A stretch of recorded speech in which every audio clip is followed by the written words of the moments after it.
hands, how many guys here have jigged for kings and amberjack? Okay, good. And how many have not caught a king and amberjack? On jigging? Yeah. Not jigging. Not jigging, okay. About to. And how many people have jigged over 200 metres? How many people want to learn about jigging over 200 metres? Okay, majority. It's just really good. That's great, guys. Thank you. So tonight we're going to be showing you all of that. And how many guys here is live baits for kings and amberjack? Okay, have you guys jigged as well? Have you guys jigged as well? And which one have you found more productive? All liveys? Okay. When you use the liveys, have you jigged as well at the same time? Night time. At the same time. So at the same time as you're using liveys, you're using jigs. And did you guys down the back have any luck at one-on-one or? Liveys seem to go better for us. Liveys seem to go better, okay. So it probably will hopefully help you improve your jigging technique. Because when you're fishing liveys side by side with jigs, and you've got say two guys jigging, one guy with the live bait.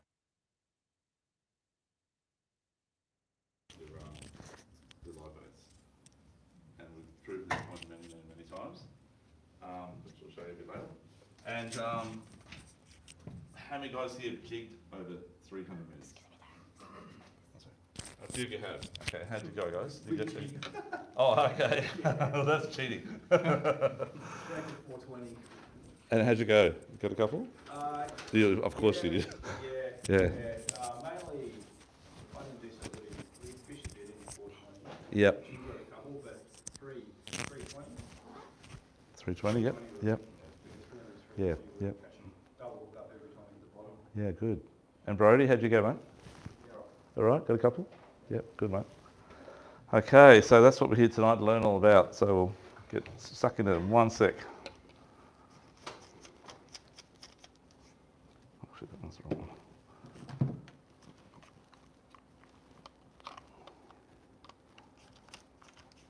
This Saturday, guys, looks really good. Sunday's not as good, but the weather changes every second. But Saturday's supposedly about 8 to 10 knots first up in the morning, then around about 9 it drops back to about 6, and looks fantastic all day. There's a bit of swell out wide though, so the swell's pretty big in the morning, then drops out during the day. It's around about 2.5 metres in the morning, and it's a northwest, I think. So personally, I wouldn't be going out too wide at the start. Maybe start at 100 metres and then work your way out as it drops out and the swell drops off. The Sunday looks like about 10 to 15 knots. It's sort of, could be a bit rougher out wider, but it's going to be better than 30 knots, which we've been having forever. And the swell drops right out to about 1 metre. So, bit of wind chop, but fishable. So that should be good. So last reel, I'm done, guys.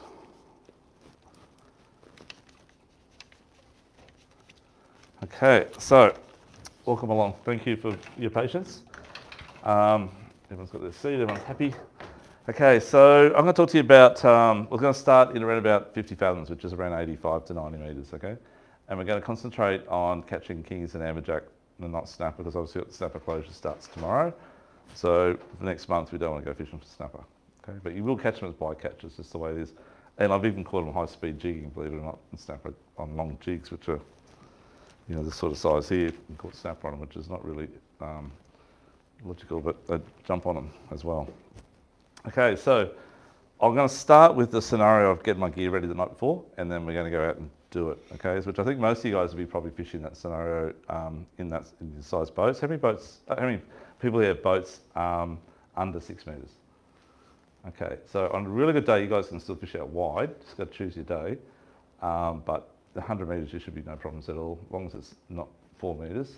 Might be a bit of a problem, but yeah, 4.8 and bigger, you should be right on a good day, okay?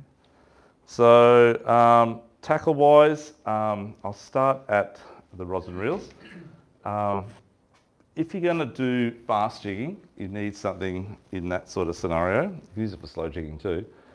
But fast jigging, you're putting a lot more oomph into your pulls, so you need something a bit more stiffer tip than a slow pitch jig.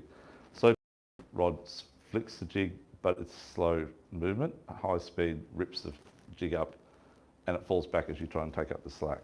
And it's up, up, up, up. Okay, so something in around that 10,000 size reel, 8,000 minimum. and a rod, something that is 50-pound rate or whatever it might be, P5, P4, P3 is even okay. But P3, if you are high-speed jigging and your drag set fairly fast, because they hit quite hard, it's a different scenario to slow pitch. The whack can break maybe P3 if you get a big fish on and your drag's too tight. And little reels these days are extremely strong. Like that drag on that little reel's 18 kilos. So, and I doubt any guys could probably fish more than 18 kilos. You get reels that have 30 kilos or 28, but you'll be overboard if you get locked up at that with a big fish on at that power.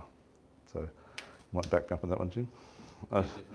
Yeah. So you really can't fish more than about 15 kilos is plenty. And 15 kilos, actually, believe it or not, you probably won't pull off the reel. It's pretty tight. So don't think you need to put 30 kilos of drag on the reel because you'll break your line. So rod and reel, something like that. I do use, sorry, do you please have that one there, please, mate? That one, yeah, please, mate. This is my stump puller. Needs a new line though, thanks, mate. This one's 80-pound braid, 130-pound leader on there. It's set up for liveys, but that's the way it is. But this one here, I've caught a lot of fish on Saragossa 20,000, and I use that a lot for high-speed jigging. It's heavy and it's tough, but it does the job really well. So that sort of thing I'm using, again, like that sort of size jig on it, 300 to 400 grams, and high-speed jigging. So has anyone here not high-speed jig before? Okay, it's really hard work, guys, okay, compared to slow pitch. So it's like probably, if the fish aren't on after about 4 continuous jigs up and down, you probably want to have a rest for a minute. That's how hard work it is. One drop.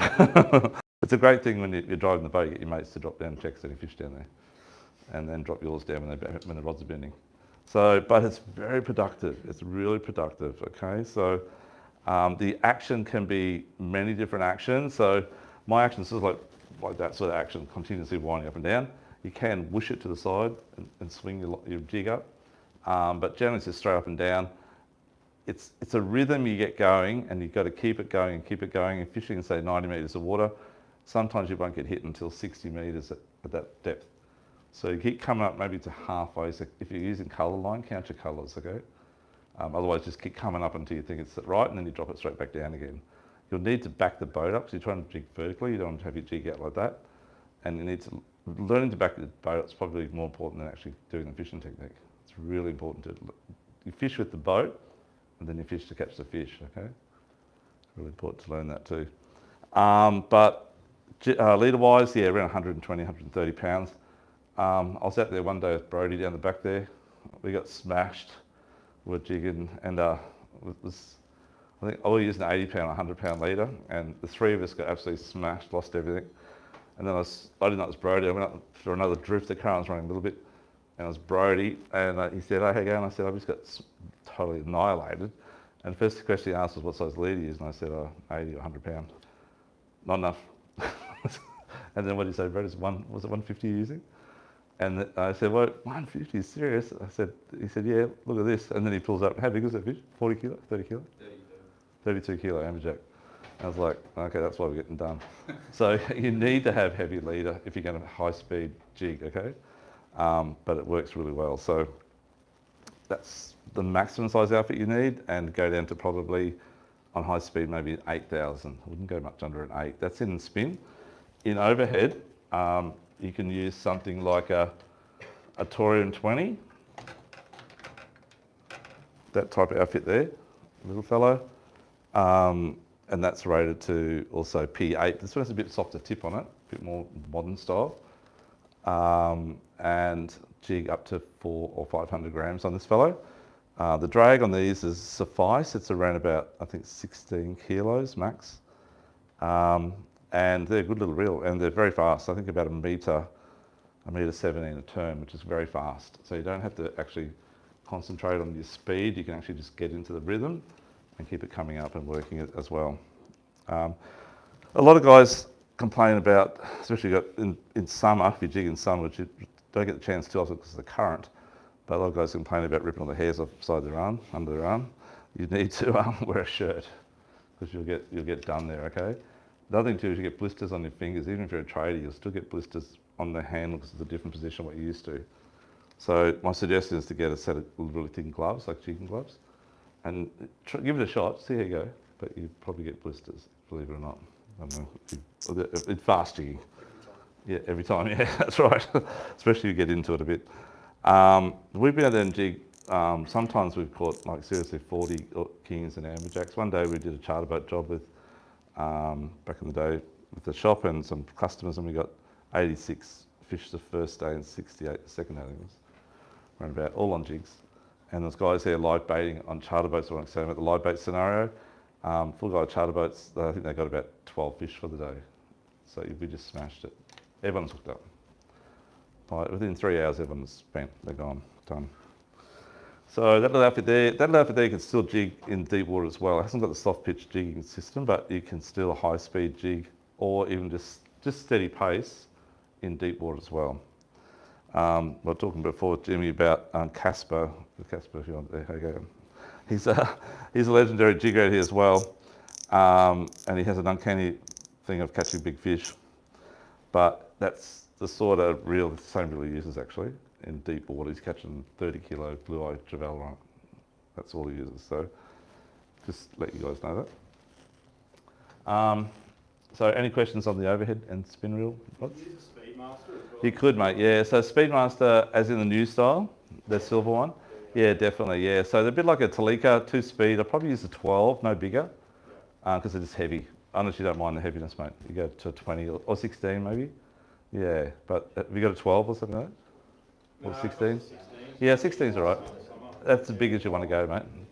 Yeah, so we get a lot of guys, sorry, gents, that come in and I do the same too. I use my reel for everything. I'll rip the trolling line off, which you're probably talking about, 8 kilo, 15 kilo for marlin. I rip that off after summer's gone, and then I'll load it with 80 pound braid, and then I'll start jigging with it or live baiting, whatever. So you can use the same reel, it doesn't have to be a different reel. So whatever you got at home in that scenario, that at the bottom end size, probably that 16 at the bigger size, 20, a bit heavy, would be fine.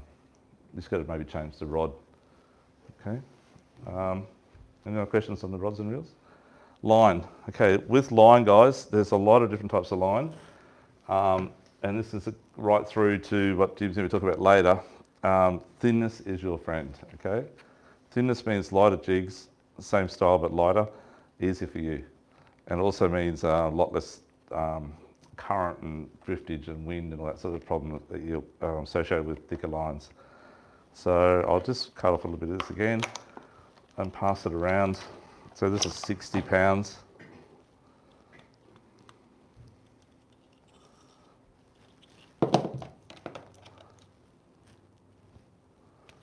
And then I'll pass this is 30 pounds, same thickness. This is J braid and this is grappler. Don't get me wrong, they're both good braids, just that one has a purpose of being more usable in a situation that we fish in deep water. So the blue one's the J braid and the other one's the orange one's the grappler. I'll pass it around, Jim, if you could pass it around, ready? Thanks, babe. Just have a look at it. So what I'm saying is you can fish a 60 pound line or 59.5, that's the same thickness as 30 pound, and fish, instead of fishing maybe a 300 gram jig, you can go down to like a 200. So instead of fishing something big like that, you could go down to something like that size there. And a lot easier on you jigging it up. It's still hard work getting the rhythm going, but it's a lot easier to pull up through the water column. Also jigs, a lot of jigs in the old style, and some of them still have it, but some are really weighted on the bum side of it, and they're quite thin, then they go quite fat at the bottom. They're really hard to jig. They're hard work if you're going to do high speed jigging with them. They have good action, but they're just hard work. So we have some downstairs, but I'd steer clear of that style unless you're pretty tough. Maybe you can give them a go. Centre flutter ones are more slow pitch, but the ones that are just sort of straight lined and dart away a lot real easy, that's the action you want to look for. That seems to entice them a bit better. Okay. So we'll come to those a bit later on after we do the line. So most reels of spools of line are 300 metres.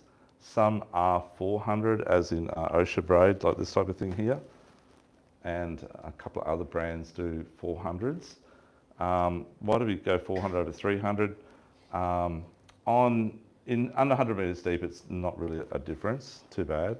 But when you're fishing out in deeper water, it's a great difference. So if you're fishing in 250 and you get 300 and you got a bit of incline with the wind or whatever, it's not enough, okay? So you really need 400, if not 600. But getting 600 is like getting hen's teeth. It's extremely difficult.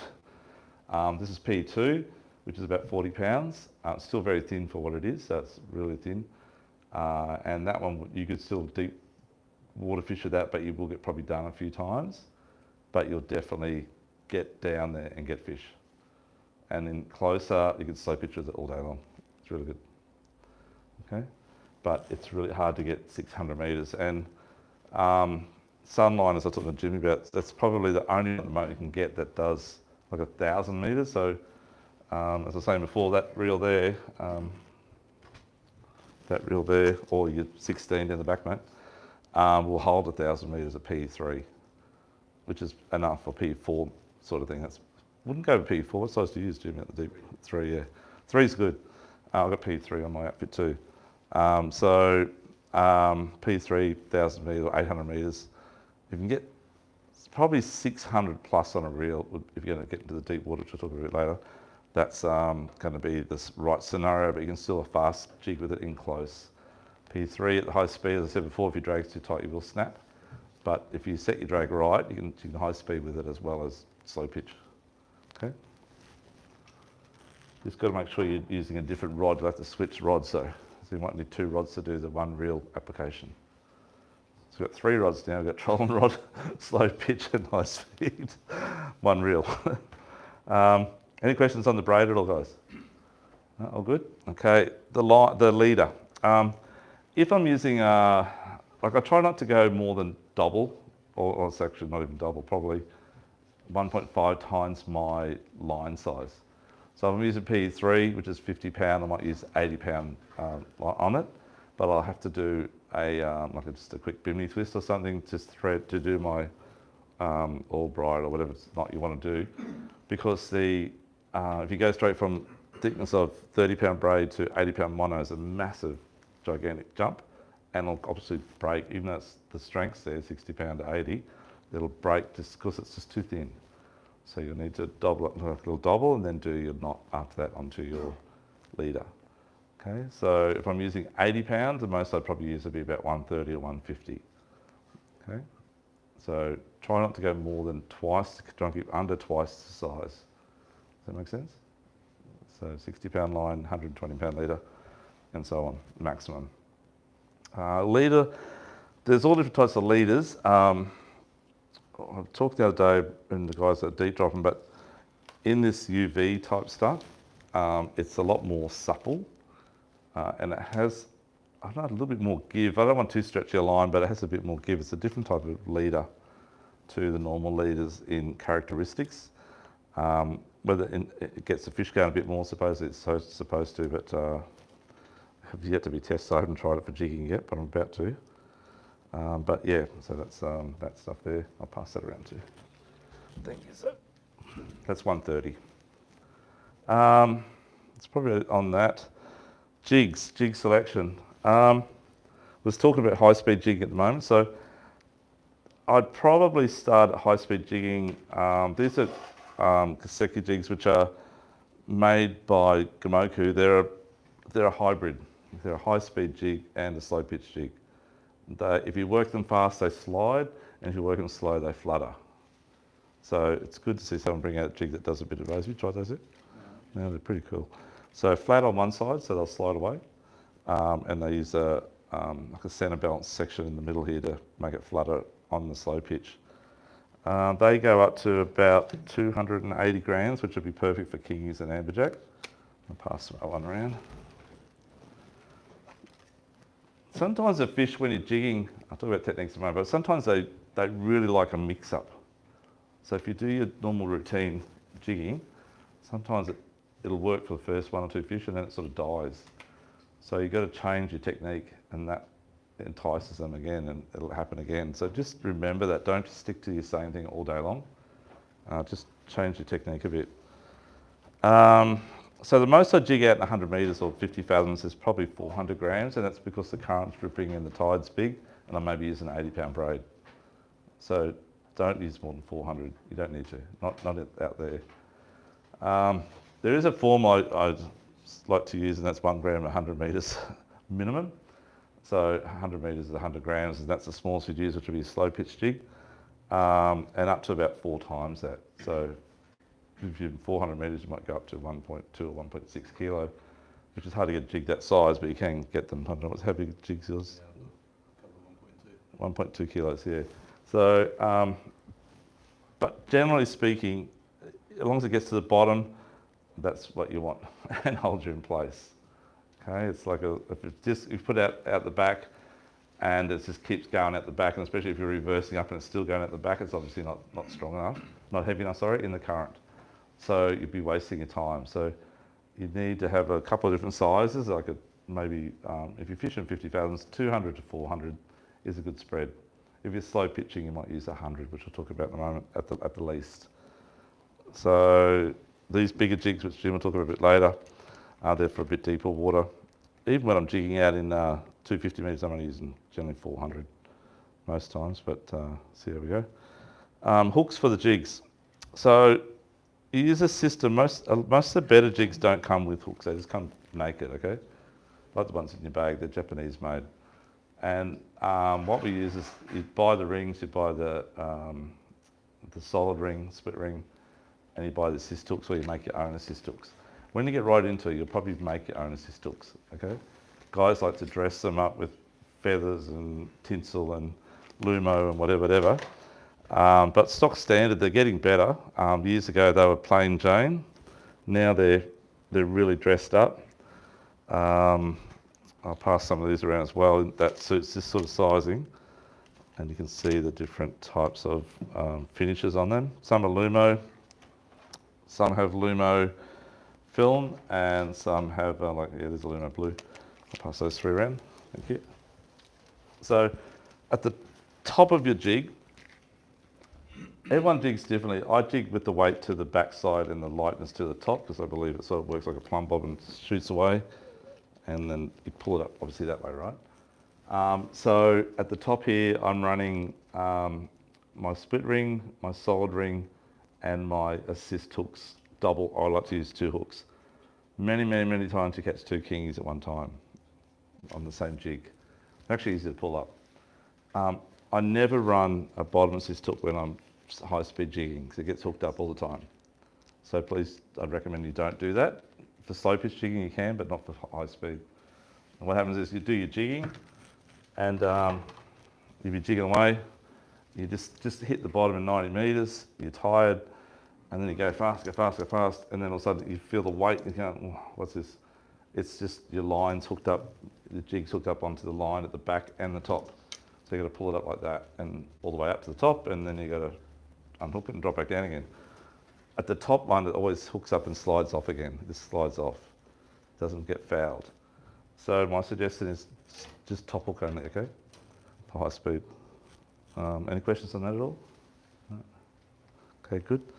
With those hooks though, when you hang them, do you hang them in any particular way? No, they'll swing around. They'll go all over the place, actually. When you hang the assists on, whether they're more pointing out or into the jig or anything.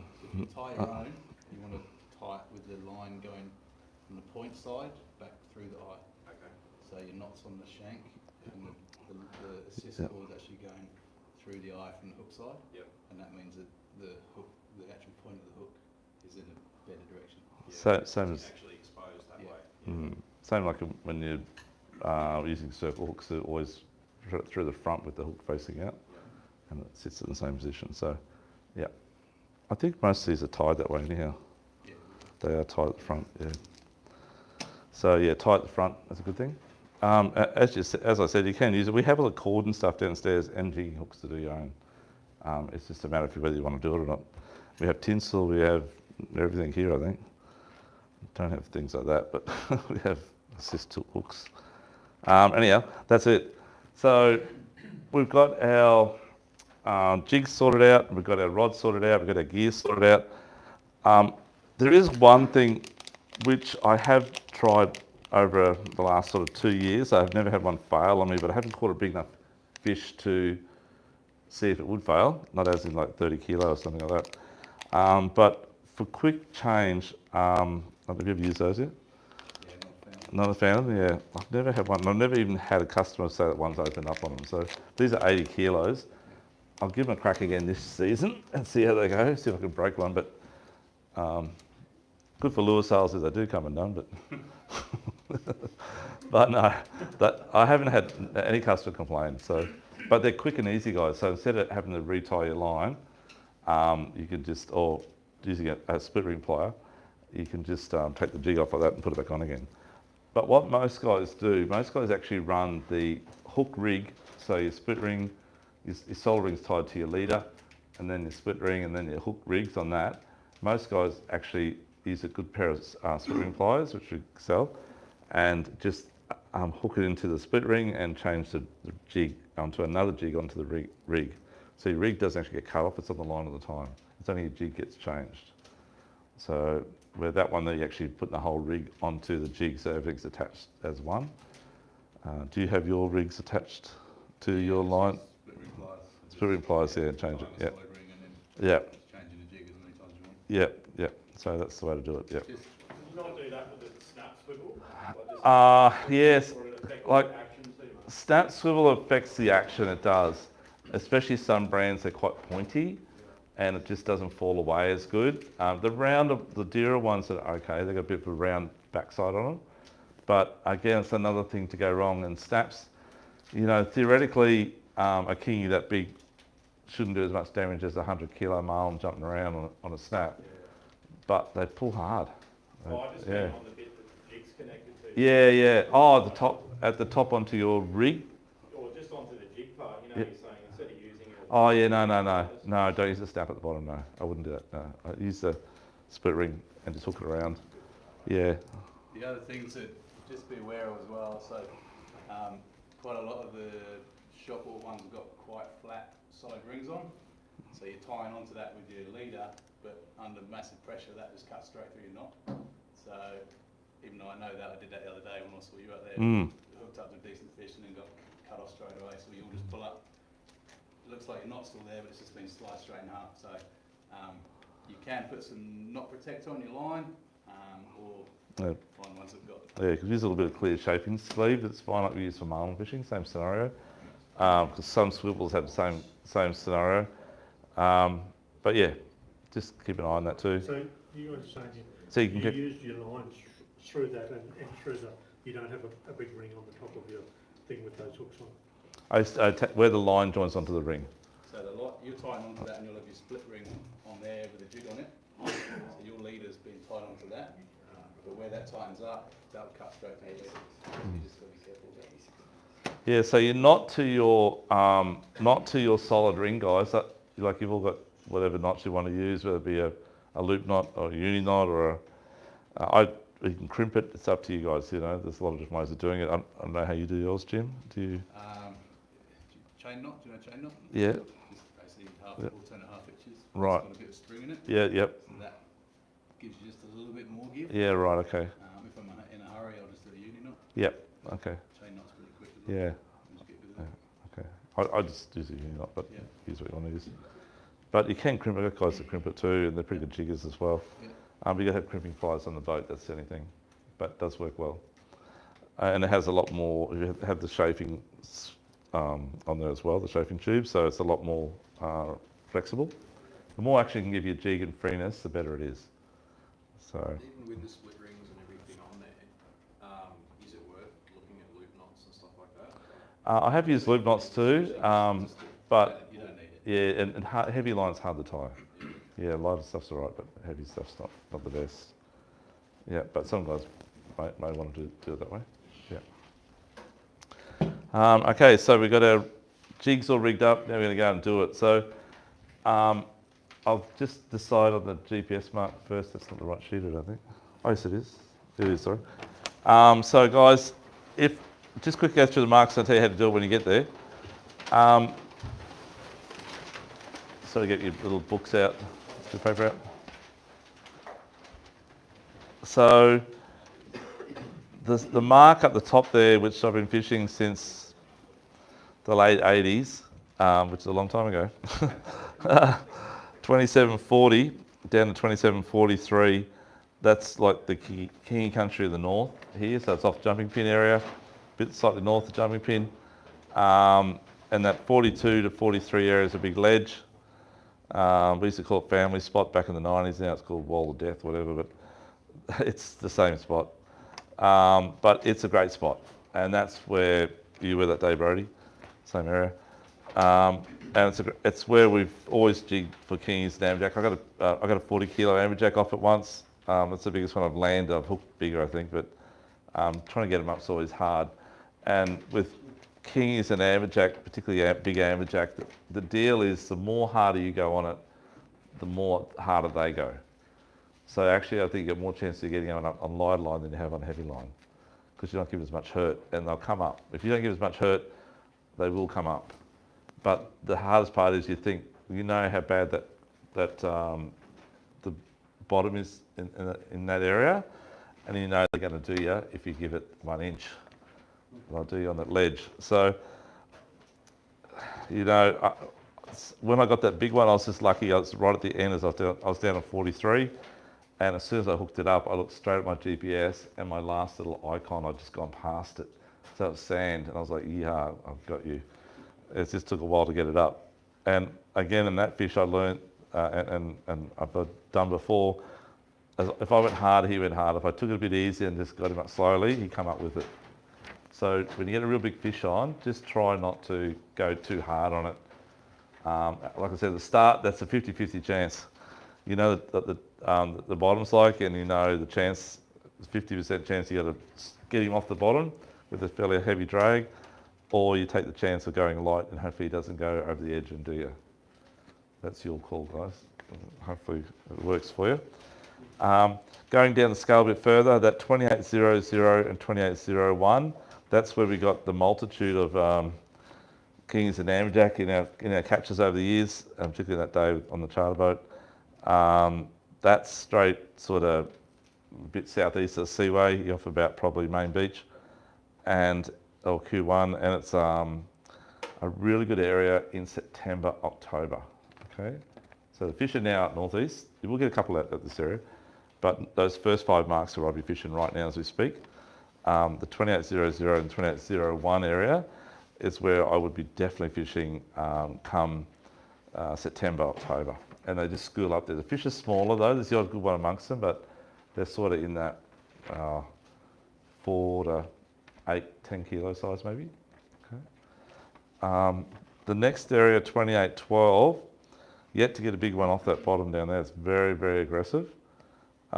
That's deep southern, so obviously those of you who fish deep southern will know how hard it is to get a big fish up off that. It's extremely hard. You fished that right? Yeah. Oh, is that right? That's a good king too, right? Yeah. But you lose so many fish there. We've been there one day. There must have been a school of monster kingies or amberjack, and there are many kingies in there actually. And mate, I think we've done 8 or 12 jigs in one, like half an hour. Just couldn't get one up, and they just smashed us on the bottom.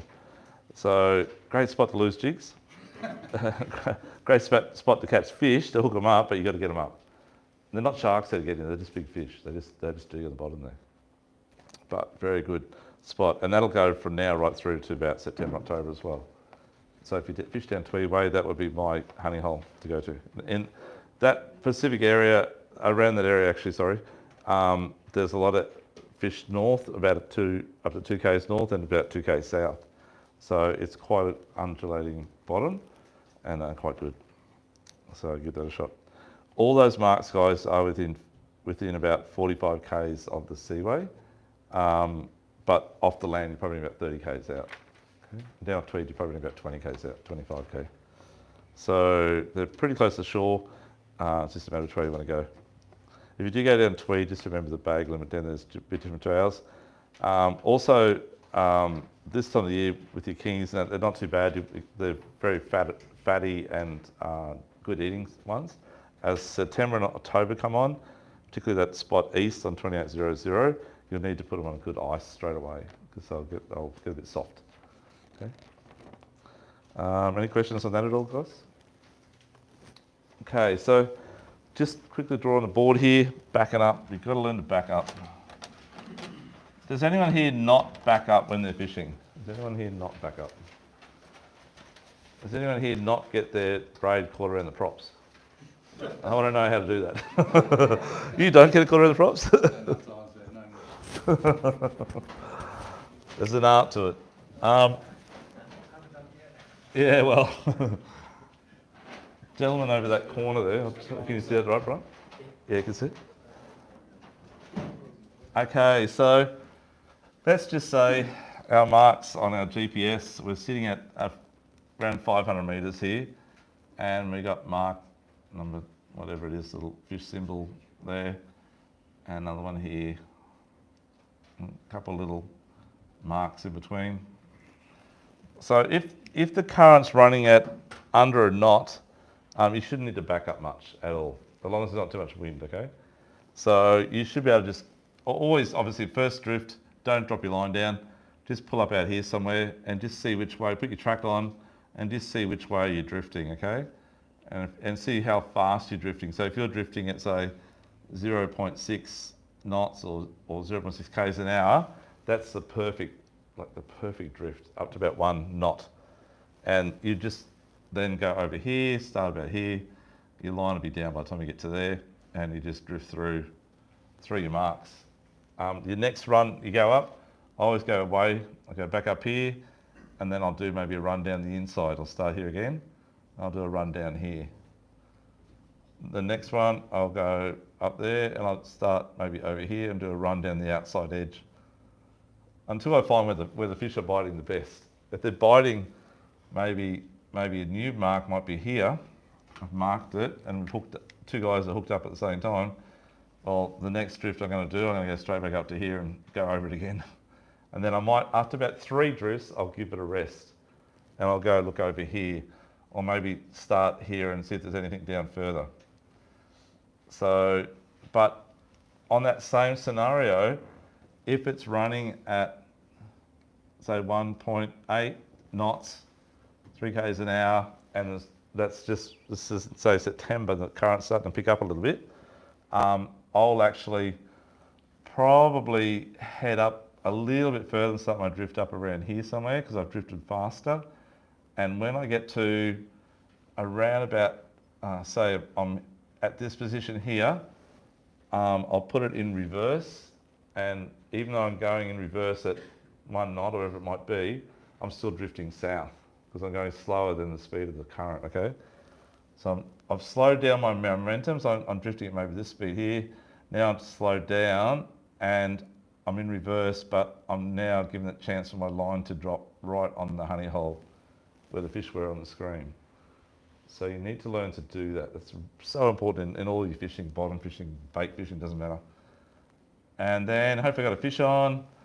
My mate hasn't got a fish, and hopefully this mark here coming up, I hope I got my fish in the boat by now. But he'll be saying, quick, back up, back up. My line's out there, you know. And always again, hit it with the reverse before you get to the mark, and you're about, say, I don't know, maybe 40 metres off it or something like that. And your line will come back, and you're still drifting to the mark, and hopefully it's vertical when you're on the mark to be able to jig it properly. How far do you bring your line up? As I said before, you've got to work out on the day where the fish are. Obviously on your sounder, just everyone understand that part there.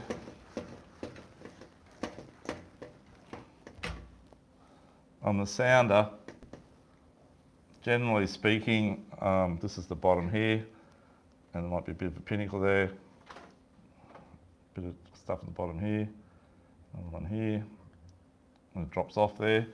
Generally there'll be bait somewhere around here on top, and it's coloured the other way around. A few fish here, but your kingies may be stacked up above it. I've got this zoomed in, so I'm looking between, say 60 and 100 metres there, or 90 metres.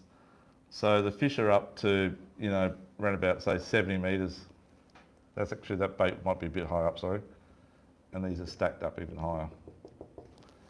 So I'm going to bring my line up at least 30 metres off the bottom at least. They'll come up and follow your line up to probably 50 metres, you know, before they get out of their comfort zone, then they'll go back down. If you don't get to hit that stage. So many times, and you guys probably, for those of you who jigged a fair bit, so many times I've been jigging away and I'm thinking I can't pass the zone, my line's out a little bit, because you crank into it and then whack, because you've changed your technique and they're right at the end of their, okay, it's my safe zone, and they just nail it. And it's always a good feeling to get that hit. So yeah, just keep it going at least halfway before you actually give up on it, on the jig. Obviously there's no current, you just drop it back down again. But so we're reversing up, we're drifting this way of course. So my reversing starting around about here on the surface here. And by the time I'm going actually against the current, but I'm still drifting this way. And hopefully my line's gone from that to by the time I get to here to that, straight down. That's sort of caught up. And I'm jigging through this part here. Are you casting your jig? No, casting doesn't really make much difference. No, unless you want to get away from your mate's line. That's the only time I cast it. When I'm using this type of thing, slow pitch, I'll maybe cast up a little bit because it's so light. Yeah. Any questions on that at all, guys? No, you're all good? Okay, good. Okay, so that's about it on high-speed jigging. I think that's, but for kings and amberjack, it's by far the most effective way, okay, to high speed. Fast. Tiring, but good fun. Slow pitch, exactly the same scenario on that, but everything's lighter. So we're using a lighter rod, lighter reel, lighter everything. So actually, I'll just have that, yeah, that one there. Sorry, Jim. Got one prepared. This is my outfit that I use a lot. This is P3, 600 metres on here, or just under. And that's a 100 gram jig. So that's last time we were out. So that's about as light as I'd use out there, okay? 100 grams. And using a flutter style and just slow pitch jigging it. So my rod's very, very soft on the tip. Drag's still done up tight. So it's quite flexible. So the idea is when you jig up, it loads up, and then when you drop it down, it springs the lure up, and it flutters back down, and then pops back up again. And that's the sort of action that you want to get to emulate. The jigs come in different styles. So this one's actually like ribbed at the back, okay? Some have little bumps on them, some have chiseled out areas. And what happens, it picks up in the water and flips it over sort of thing and changes its direction. And that's what gets the fish really annoyed, and they smack it. So I don't know about you, but I think the more you can pee them off, they're used to something, but when it changes, they go into attack mode and they just nail it.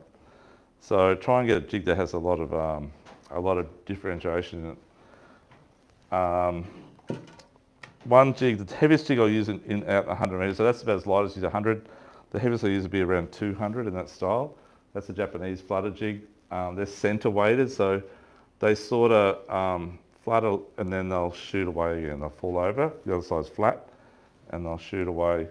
And there's all different designs. This one's got little ribs on the back here.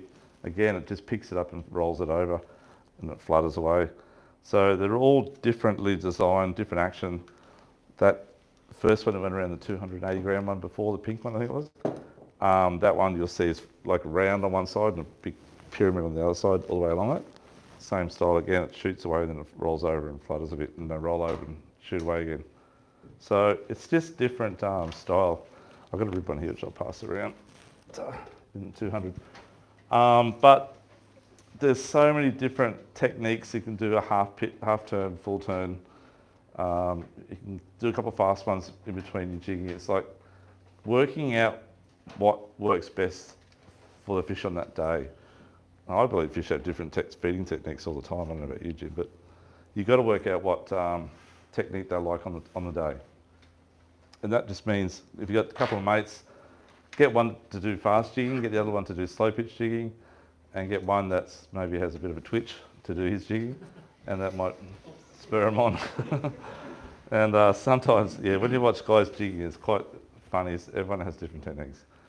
But yeah, that's that's what a slow pitch rod is like, very soft on the tip. So that one's rated to PE4, even though it looks like a whiting stick. It's extremely strong. I think you'll see a video that's a bit later. Jack got a kingy about 8 or 10 kilo on it, but they pull up fish like you wouldn't believe. That's the same reel that I got my 40 kilo amberjack on 15 years ago, it was, a long time ago. I've lost heaps since then. Haven't had a big one like that before, since then, maybe a couple of 25s, 28s. But no more 40s, not for me. Anyone caught a 40 kilo amberjack yet? No, go out and do it. What's the fish for Samson fish? Oh yeah, big one in WA? Yeah. Yeah, the big fish over there, eh? Huge. You guys are fishing on sand though, aren't you, or kelp? There's a sort of shipwrecks with that. Oh, shipwrecks, okay, let's still get This you was then. a while ago. And Yeah. once everyone started fishing and the sharks got hold of it, I gave up. Oh, right. Yeah. Yeah. $1,000 worth of gear every time. I know. The sharks are a problem, guys, so It took them a few years and then I just, every time. yeah. How many guys have been sharked on the reefs jigging for kingies this year? Yeah, they're getting worse and worse. When I was, they're everywhere. 20 years ago, we never had shark problems. We had a big odd tiger shark at the back of the boat at the 50s, but that was it. You never have bull sharks or whalers or oceanic whales or anything like that annoying you at all. Nothing. Now they're a dime a dozen, but Danger now, in danger, so to speak. Yeah, that's right. We're even more in danger now that the other people in Parliament, but anyway, won't go there. But the trouble is, guys, you just they say actually slow pitch jigging, you don't get hit as bad. If you fast jig, and the fish is full on in stress mode and fighting it as hard as it can, the shark's hone straight into it. If you slow pitch jig and it's slow getting the fish up, you don't get sharked as much. Like 50% better, if not even more. So does that mean you slow pitch jig, go fast jig? I'd say no, go harder, wind faster on your fast jigging. You got to improvise. But it's a terrible feeling with a good fish on maybe a 15 or 20 kilo kingy or an amberjack, and you got it coming up and you've been working your backside off, then all of a sudden it's just that freight train just grabs it and you know you're done. And you just cannot do anything about it, except maybe get a head back. Yeah. Hard work, but anyhow, that's part of the parcel, guys. And they're everywhere out here, whether it be mackerel fishing or doing what we're doing. You don't get that problem much. I haven't had a problem much from over 200 metres though. You hardly see the sharks out there because they're not wised up to it out there yet, I don't think. Get the odd mako, that's about all I've seen. Any questions on that at all, guys? I'm just going to quickly tell you about these things, about slow pitching and these. Yes. Very good question. I have not jigged at night time because I usually bait fish when I go at night time. But I would think, because these fellows, most of these are glow, right? Glow everywhere, glow slides, glow at the back. I would dare think it would work. I think you're going to get more trag and stuff like that though, because they'll smack these things too. Kings and amberjack, they're one of those fish that seem to disappear at night time. So, has anyone ever caught a king or amberjack at night? I don't think you will. You have? Just on liveys though, you have? Yeah, okay, that's pretty interesting. I don't think I've ever caught one at night time. Yeah. I've seen heaps of times when you go out early and you're jigging in the dark and you get nothing, it's still stacked up, and then the sun comes up. Yeah, that's right. We're getting heaps of trag on sunset. Yeah. And then half hour after sunset, Yeah. the kings got off. They went on the bite? Or went off the bite? They went crazy. Oh, did they? Yeah. Okay. Oh, there you Some go. liveys, but not really. Oh, on liveys, yeah, okay. Yeah, did you try jigging that time as well? No. So Brian was saying that, so they actually come on after dark. So how many guys do you fish offshore at night? A few of you do, yeah. Just be careful of the wind and everything, especially westerlies. But I would definitely give it a crack. Yeah. Yeah, you said that. Yeah. But normally concentrate on catching trade too and whatever at night time, or jewies. Slow pitch jigging with these fellows. For obviously it's not pearly and snapper time now, but when they do come back on, that's your go-to, okay? That type of thing there. 120 grams if fishing out 100 metres deep, 120 metres deep. And very slow winding, Just work it up like a little locky coming through the water, and you only get one turn on and you're already hooked up. They'll get hit on the fall. You get like hit on the fall on these things too, guys, on the flooded jigs as well. Not so much the long jig, but the flooders you do. So you're dropping down, you're watching your line go, and all of a sudden it goes out really fast, or that's the fish slammed on the way down. They've actually, I didn't talk about this, sorry, get back, change the subject for a sec. The Oshia jigger from Shimano brought out what they call an F Custom. We've got none left, I think, maybe one down there, but they have a fall button because the Japanese have learnt to jig on the way down as on the way up, because on the way down it's a lot easier because you're not working it, right? You're just dropping it. And what they do is they get a little bar and then a little lever, and they, as it's going down fast, they just stop it and stop it and stop it. And for those of you who catch live bait, which you probably use sabikis, that's the best way to catch your live bait is actually on the fall, not the rise. So as it's going down, you stop it, stop it, stop it, and it just loads up with bait fish. So same scenario on the jig, just bigger version. You're stopping it, and they're watching it stop in front of them, and then they just nail it. So give that a shot, okay? If use your thumb, of course. If you haven't got the F Custom, just be careful you don't get a thumb burn. Wear the gloves, like I said, and stop it on the way down. Just give that a shot. You can only do it when there's no current though. Well, not much current. Otherwise, it's going to keep going out because you want to get to the bottom as quick as you can. So you don't want to prevent that lapse of time. But if you've got that luxury of not too much current, just try it. So you go. But getting back to these fellows, yeah, so kingies, I've caught heaps of kingies on these as well, and small amberjacks. And then they make them really big as well. I haven't tried these out in the deep yet, but I'm going to, because we've got now 300 grammers. Just a big bad version of it. Give that a shot. And we've got these new ones coming out in 500 and 700 grams, which are made for WA actually, but we've got them coming over here in that style up 750 grams, which we'll try at the deep, slow pitch, see how it goes. How do you replace the skirts? We have spare skirts now that you could replace. Yeah. Yeah, Shimano, yep. So these ones here, they have the little bit of line that pulls through. You actually tie the line to the ring and pull it through. So the skirts are actually on like a rubber, like a little rubber, like a spinnerbait skirt with the two legs on it, and then like a little rubber thing that sits up onto it. No, the hooks actually go onto the bottom part. There's actually a ring on the bottom. It's tight. You put a cyst hook straight onto that. Yeah, so we have the spare skirts. We just got them in today. I haven't priced them up yet. And then pink, glow, orange. Orange is really good.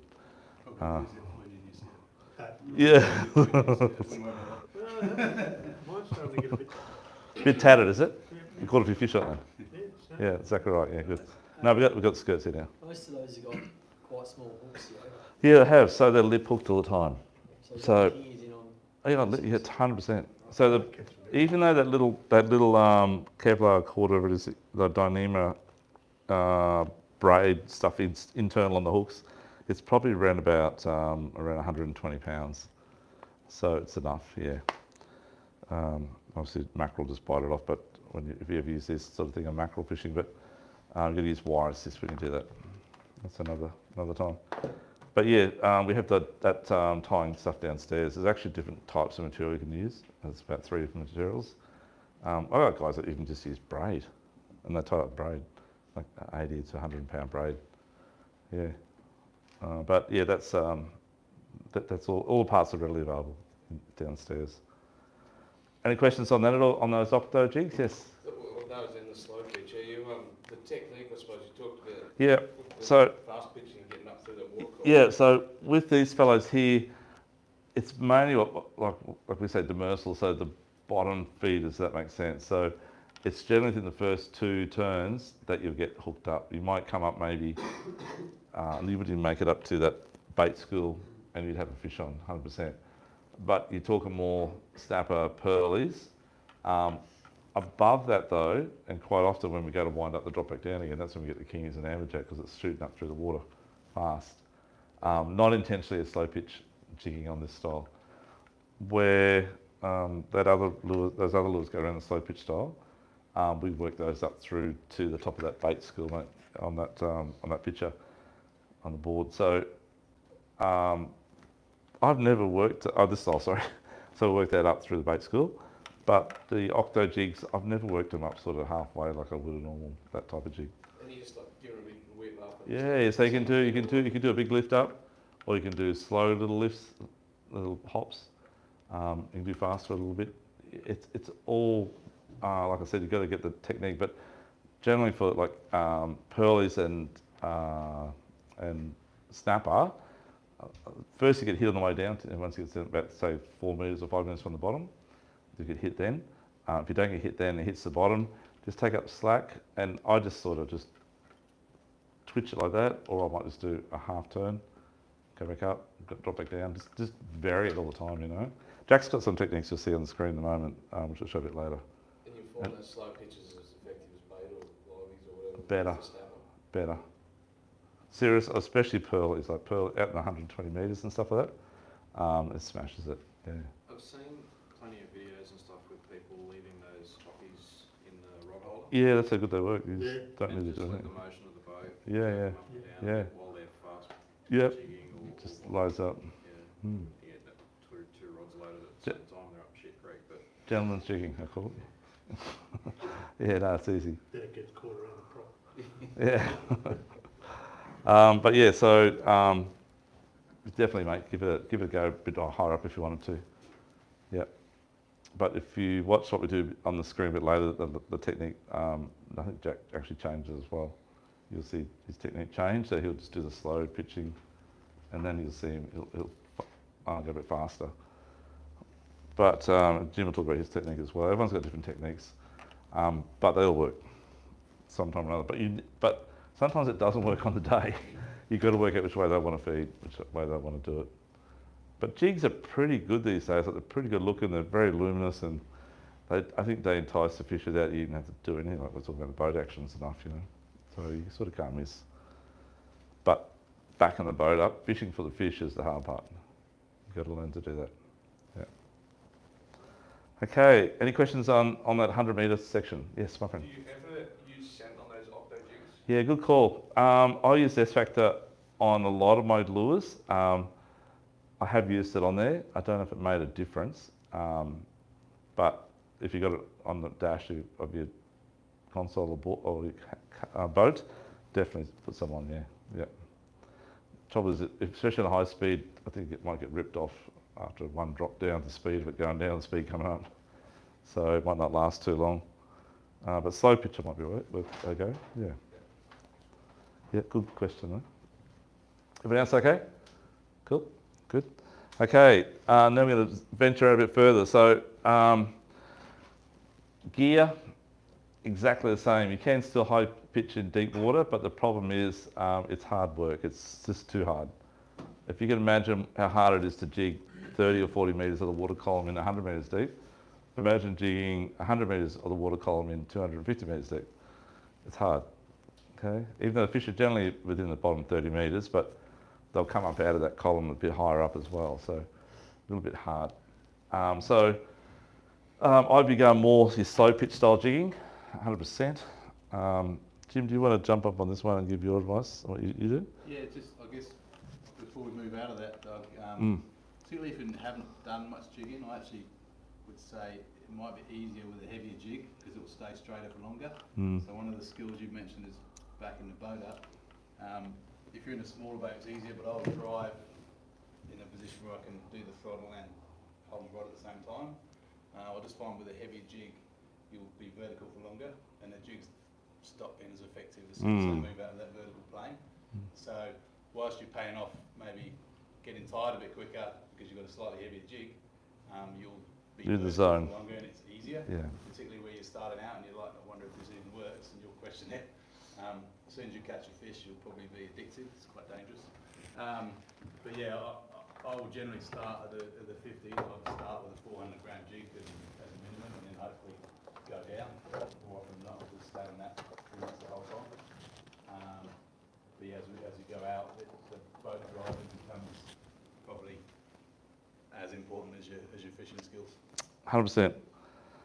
I'm just going to get you a mic, Jim, but Yeah. if Misako's out there, she might bring it out in a minute if she's watching. If not, she won't. Yeah, so that's a good call. So if you, especially if you're learning, if you're not good at driving your boat or whatever it might be, just put a heavy jig on to stay in the area. Okay. And if there's two of you, my advice would be both jig on the same side so you can see the lines, because then you're reversing up on one, as in one line angle as opposed to two, and you'll get far less likely to get any prop tangles or getting them in a mess. So yeah. Thanks, Dan. You said 400 grand, you mean knife jigs or the slope? Yeah, knife jig for Jigging and Abjet. I'd go. Is that on? 400 grand. Clip that onto you. Sure, mate. Somewhere there. Yeah, so guys, just one thing I didn't mention too, it's really important you know when you hit the bottom. So you take newbies out or your mates out and they just keep letting the line out. Just get a belly in the current, pull the line off and think, oh, the jig's still going down. But it's one badass, big, lots of loose line under your boat. So get them to count, that's why I use coloured line a lot of the time. So get them to count the colours, tell them when what colour you start on, and if you're in 90 metres, you've got roughly 9 or 10 colours out. Tell him not to go past that colour. That's it. And that's all he's allowed to go to. Otherwise, a lot of time, just the momentum of the boat, the line will keep going out. Because most of these reels, it flows off pretty easy because the line's so thin. So learn to know at that moment when it's hit the bottom, and then take it up from there and start working it. And work it straight away, don't let it sit on the bottom. Just go straight away. And a little one, I know I use it, don't know whether anyone else it would help them, but my eyesight's not great, and trying to see the colour that you're winding through, you're like, what colour's that? So roughly give or take, one turn of your reel is a metre, so I know that if I've got to come up 30 metres, I'll just count 30 turns, and I'm roughly in the spot, then I'll let it go again. So I find that much easier than trying to count colours and look at colours. I'll just count how many returns I do, and it might actually help you with your rhythm as well. Because there's, if you're starting out, there's a lot to think about. You're like, am I doing this right? So you kind of get the rhythm in your head, and that might actually help with the jigging action as well. So. Yeah, especially know how far to come up. Really drop it back down. Very important. That's good. Good, mate. Okay, so we get the deep water, guys. Yep, good. Okay, so next level. Jim, you're up, mate. How deep are we going? We'll go to about 300. How's that sound? Yeah, sweet. Yeah, so around that 280. Sure. 280 for me is the honey hole for flamies and bar cod. 280 to 350 actually is probably about the right scenario. Yeah. So the water's now tripled nearly in depth, and it has tripled. And the jig's obviously got a little bit bigger, but the outfits haven't changed much. Okay, so look, I've been obsessed with jigging for probably about 15 years now, but I got into this about just over a year ago, and it's been a pretty steep learning curve. I'm talking sort of 250 onwards. So the line is a key factor. I started off on PE2 and was catching some fish, but I was getting a bit annoyed because I got dusted quite a few times on big fish. So I re-spooled and went up to PE3, and that's made quite a big difference. And then again, I started off on relatively light leaders, so I was on 50 or 60, and a couple of times held the fish but got rubbed off on the bottom, like it came up and the line was just, frayed and it got cut off. So at the moment I'm generally fishing PE3, which is 50 pound, and I'm using either 80 or 100 pound leader. So again, I'll start with the jig I probably use most in that sort of 250, 300. I'll start on about a 500 gram jig, and generally they're tail weighted. So even though if you look at the profile of a jig, you can obviously see where the bulk of the weight of it is. So these are sort of centre weighted, but they've still got more of the weight towards the bottom end. My preference, or the main reason for that, is obviously, as Doug has mentioned, the current. If you're dealing with 1 knot, that's the perfect day. But generally, it's more like 1.5, maybe up to 2 knots. You can just about still get away with it. It's getting pretty hard, but that will sink much quicker and much straighter. And particularly if you do a bit of reversing at the same time, you'll get down quickly, and your line will still be vertical. And people go, "Oh, geez, that's a heavy jig." You're only really jigging it. I only jig 15 to 20 metres. Most of the fish that I've been catching, sorry mate, are in that bottom zone. So you do have to drive a fair bit to stay, I find, to stay straight. But as long as it's not really windy and you're not getting blown off and everything else, you'll get plenty of, I guess, retrieves out of one drop. So forget how deep it is. Just get the jig down there and then just fish normally. Just imagine it's 50 metres deep, or it's pretty much the same, similar technique. My preferred action, I'll do a really long lift, and what you'll find is you'll be able to see it. The jig will get lifted up, obviously, as you sweep the rod up, but you're trying to tip it on its side, so it's doing that on the way down, and you'll see if you do it right, the line will go slack on top of the water. So as you lift it, as Dougie said, the rod tip will load up, but when you stop lifting, the rod tip recoils, and that's what flicks the jig up, and then it swims down. So you're actually trying to get a few, where I am, loose coils of line on the water, and then retrieve that, and then do it again. And then you'll know, you'll go to do the next lift. Oh shit, that's the bottom. No, it's not the bottom. That's a big fish. So it's you're not whipping it fast. It's not that tiring when it's down there. Winding up's a bit different, but so just forget it's 250, 300 metres deep. Get it down there, stay straight, and then start jigging. Like Dougie said, mix it up. So I've caught quite a few fish.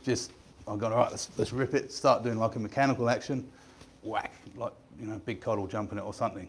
But the actual jigging itself isn't that hard. It's the getting up again afterwards that's I asked not Jim, so nice. I said, Jim, he said concentrate on the bottom 50 metres or 30 metres, and then it's fish normally, as you say before, but the hard part is winding up to the top after. So it's actually, I find it easier. It's nice that way, you're getting a reward, but it's easier winding up with a fish on it than it is actually when there's no fish. So winding up an 800 gram jig or whatever with no fish on is not nice. It's easier when there's a fish on it. But I was having a chat with someone the other day, and they said, you're mad. Forget the depth. Like, the fishing is awesome. Like, I love it because generally what you're going to catch tastes amazing. Yeah. There's not much you pull up that's not great on the plate. And I reckon the chance of you nailing a big fish are probably higher doing that than potentially fishing in closer. The opportunities for a trophy out there are pretty high, I reckon. So I have to ask you, have you ever caught a green eye shark on a jig? I hadn't until. You're serious? I said this to someone. I've done it twice. The only time I've done it, we had a tangle. I put my rod in the holder. I was untangling someone else's. I went back, picked it up, and there's a fish on here. It was a shark. And then, in fact, the same scenario. I was doing something the other day. I went to pull it down, and as I put it down, I got a bite. Fish. Put it up as a green eye. So I've caught 2 out of, I don't know, 30, 40, 50 trips. Yeah, okay. So I've never got one yet, so you obviously done more trips than I have. Yeah. So, So like, we all know with bait fish out there, green eye sharks are a pain in the ass, right? So to not get them on jigs is a pretty good thing. Yeah. And as Jim said the other day, when you get into the jigging in the deep water, you've got to train yourself not to bring your bait. Don't bring any bait. You just take the jig outfit and that's it. So. And the first, I've pestered a lot of people, so Jason from Leader Systems, Peter Floor, they probably got fed up with me. Last year I was asking them questions where to go and stuff. And the first few trips, I was catching fish, but nothing great, getting a lot of nannies and we're catching a lot of squid actually, interestingly. So serious? We get a lot of squid on the jigs seems to be that 280, 250, 280 depth. And good size? Yeah, good ones. We got one the other day at 420. Came up with a big hole in it, something had eaten it. But then if you're in the area, persist because they're there, particularly if you're catching nannies because the cod eat the nannies. So a number of times I've done it, you'll hook it's a smaller fish and all of a sudden the fish has got bigger because a cod or a bass will eat the nanny. Alphons? Heaps of alphons. So you all know what an alphons is? It's that sort of, looks like a butter brim, but it's a lot bigger. And it's beautiful orange colour, orangey red colour. And they're really nice to eat. I'd say that's one of the best eaters. Yeah. That and barcode. So I don't know how many alphons you get on the bait. Not many. We seem to get heaps on the jigs. Yeah, not many. And we catch, the range of fish, like big silver dory, the Alphons and Nanagai. I caught a raised brim last week. Yeah, very good. Quite rare, I think. They're better eating again. Yeah, and then Yeah. obviously the barcod and the bass and the blue eye. I've got to hand up, I haven't caught a bass or a blue eye yet. There's plenty of people doing this. A couple of, Dougie mentioned Casper. Yeah. Was another guy that fished with Pete who, you know, if you go to the right areas and you're willing to put the effort in, you'll get one. It's a bit of a gamble on PE3, but if you go, I've tried going heavier. So I've got some really heavy, you know, mechanical speed jigging gear. I was out a couple of weeks ago at about 400 metres. Fishing was really slow. It was a tough day. We got a few, and I just as an experiment, I'm going to try and get this down. So I had 100 pound PE6 on a 20,000 Stella, and I got straight up and down with that with a 800 gram jig on a normal kind of, you know, kingy, what I call a kingy rod. So if you get that day, then obviously you hook a big 50 kilo plus bass, you're in with a pretty good shout on that sort of gear. But it's probably the old adage, no run, no fun. There was no current and there were no fish. So it's, you know, I'd if you're going to go out there, I'd say minimum PE 2.5 will help you get it on the reel, but PE3, I got snagged on the bottom a while ago and I couldn't break it. Even at that, it's pretty strong. So the key things, finding a reel that will take that much line. So you need at least 600, but probably, as Dougie said, more like 800. And then a rod that can, you know, can handle swinging sort of 600-800 gram jigs. And there are plenty out there. But if you don't have the right stuff, it gets hard. Yeah, so the getting the braid is the hardest part for us. For you guys, we just cannot get it. You can get thick stuff, you get a dime a dozen. We get spills of 50 and 30 and 80 down then 1,000 metres, but it's thick. It's normal size like J-braid, whatever. All the high quality stuff only comes in 300 or 400 metre spills. So, except for Sunline, which we can't get at the moment, so we'll hopefully have some of that in soon, but it's waiting. So that's the only one that I know of that you can get in bulk, in thin, at the moment. Okay? And it is expensive too. Especially when you lose it. Yeah. Yeah, so watch the propeller. No, not just the bottom, but yeah. Yeah. Generally, if you break it on the bottom, you're going to break down low anyhow. Yeah. Most times. Yeah. But guys, it's just a matter of you guys getting out there and trying it. As Jim was saying, concentrate on working the bottom like you're just fishing close. It's a great way of putting it, actually. Yeah. And the fish jump on. They will jump on. So, has anyone here caught a barcod before? A couple of you have. They pull pretty hard. And do you want to talk about the barcod, how the fighting techniques? Right? Yeah, I mean, if you're fishing that light line, you know, you do have to go a little bit soft, but again, probably not dissimilar to other fish. If you baby them a bit, they don't seem to bury you as hard. If you pull as hard as you can, they're going to pull back the same. I found if you can survive that first probably 20 seconds, then you're in with a chance. You will find, depending on how fast the current is and the wind, we actually use the boat a fair bit to get line back. So we'll reverse back quite hard to get a good line angle and to pull them out. If they're pulling across and you've got 400 metres of line out, that's a recipe for disaster. You're going to get cut off in the bottom. So the quicker you can get back over the top of it and actually try and pull it straight up, that makes a big difference. You haven't got to go crazy on the drag, so don't worry about cranking your drag up. I mean, your thumb or thumbs, can add enough to put the hurt on. Just be careful though, because I myself have broken over the time the odd good fish by just putting a bit too much on. Yeah. So those of you might have done that here before, just understand when it's time to let go. Yeah. And it's hard to, I guess it's hard in your mind to imagine, 400 metres down, that's a long way. So there's a hell of a lot of stretch. Even though you're using braid, there's still a belly in your line. You've got your leader as well. So it's pretty hard to break that line. But if you can get back over the top of it, I've found as quick as you can, then you're in with a good shot. Once you get them 30, 40 metres up, you're sweet. And then they'll come up and probably 50 or 60 below the surface, you'll think, oh no, I've lost it. And you know you're on a big one because it will float up out the back of the boat. So they just get really bad barrel trauma and pop up, 100 metres away out the back of the boat. But yeah, they're an awesome eating fish.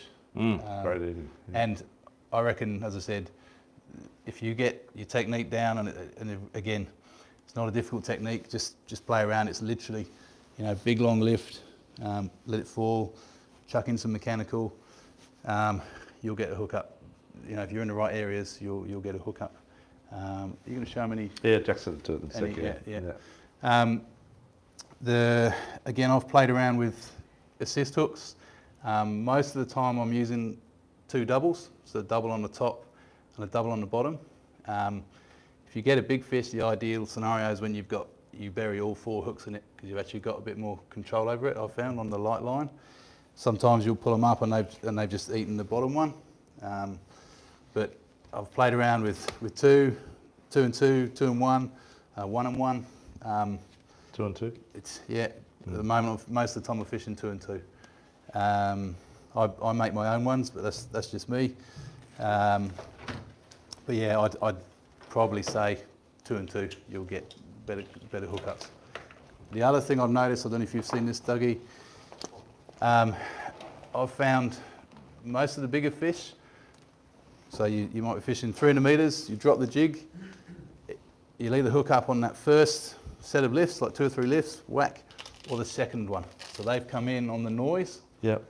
They either hit it straight away when it's on the bottom, so I've had quite a few fish where I've gone to lift it and there's a fish on there already. So I haven't even jigged, and you lifted it and there's a big cod on there. So they've obviously come in on the noise as it's hit the bottom, or just inhaled. They've been, 20 metres away, heard it, seen a puff of sand or whatever's down there. You've done your first set of jigs, they've come in and looked at it, followed it down, and they've eaten on the second one. So quite often that seems to be the scenario. Okay, that's good. The other one is, again, we mentioned a lot of the jigs have got a Lumo glow on them. I actually bought a UV torch, which I know you got downstairs. So I now religiously just charge up the jig before I drop it down. And again, might just be me in the back of my mind, but I think that's made a difference. I think I'm now hooking more fish because of that. I think UVs, as we keep saying, it's definitely a factor that has been not probably studied much prior to the last 12 months. And I think Jason's brought that out of the woodwork a bit. Yep. Thanks, Jace. But it's definitely an advantage to either have a UV lure or it has a UV torch to hit the Lumo, which charges it up. You'd actually just literally go across it like that and it's charged. Yep. It's that quick with the UV torch, where sun or light, you hold it there forever, trying to get a bit light on it, but the UV torch, just the white, and that's enough. Yeah, it's very quick, which is this little torch like that. Yeah. Yeah. And look, there are guys, so we mentioned Casper. Casper got a couple of blue eye, decent blue eye, probably 30 kilo at least. 25, 30 kilo. He had no sounder, so he just went off the overlay on the charts and went, well, that looks like a good spot, we'll go there. I actually put a new transducer on my boat because I was frustrated with, once I went over 300, it was getting a bit sketchy. It does help if you've got decent electronics and you want to go that bit deeper. It'll certainly, you will catch more fish. And it's worth learning how to use that. Again, that's been a frustration of mine. Are you seeing fish that deep, or you just seeing structure? No, you see fish. Yeah. See fish. Although I will say, if there's bait in the area, I won't worry too much if we've drifted off that bait. Quite often you'll catch fish when you don't see anything. But yeah, you want to at least see some life in the area. But sometimes it just lights up unbelievable. You'll see 40 metres thick stuff on the bottom. It's like untouched territory, a lot of the ground out there. And again, and Jim will back up on this one, myself, before we had good sounders that you could buy cheap with 1 kilowatt years ago, they were commercial and very expensive back, say, early 2000s. And we used to just use when GPS had the original Sonar chart. For us, that was like, we're going from normal chart to Sonar. It was like, now going to release shading. It was like that wow factor. All those little tight lines now, look at that, wow. and we just drifted because our sounders never used to hit the bottom, you know. 600 watts doesn't make it out there. And then, and we smashed it with blue eye and back scraper and bark rod and whatever else. And that was when we fished around gyms or Riviera grounds. And then, then when sounders got better and you could use 1 kilowatt or whatever, 1 kilowatt that generally is enough, as long as you get your transducer out the back or flush deck, flush mounted on the hole, you should be able to pick up pretty good even at speed. But to go to that next level with release shading now, I don't know if you guys got release shading, it's even on your little Navionics app. It is incredible. So marks, before we had contours that were this wide, now we've got contours that were close on the thing. And if you then go to release shading, where you have the gaps in the contours, it shows like goes from 240 to 250 out there or something like that. So now there's all of a sudden there's a black spot in the middle of that where there's no contour lines, right? It's just 240, 250.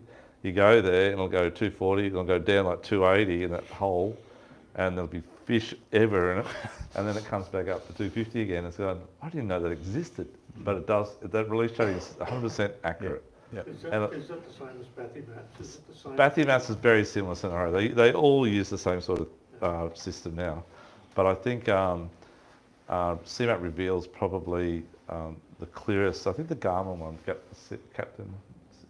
Active Captain, is fairly good too. But I think well, they've bought out Navionics. So. I have they. Yeah, they've all amalgamated, so it's all the same thing pretty well. Bathymetry is very good too. Yeah. And initially, so in those patches, in those patches that you see, if it doesn't show contour lines, ignore that. Just look at the black marks. That's where they are. And initially, I was, I've got to get some good marks.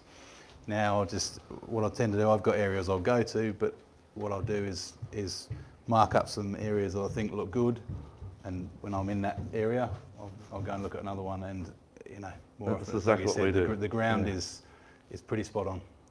So give it a couple of drifts. If you pull a good fish, excellent. That's another one. Carry on going to the next one.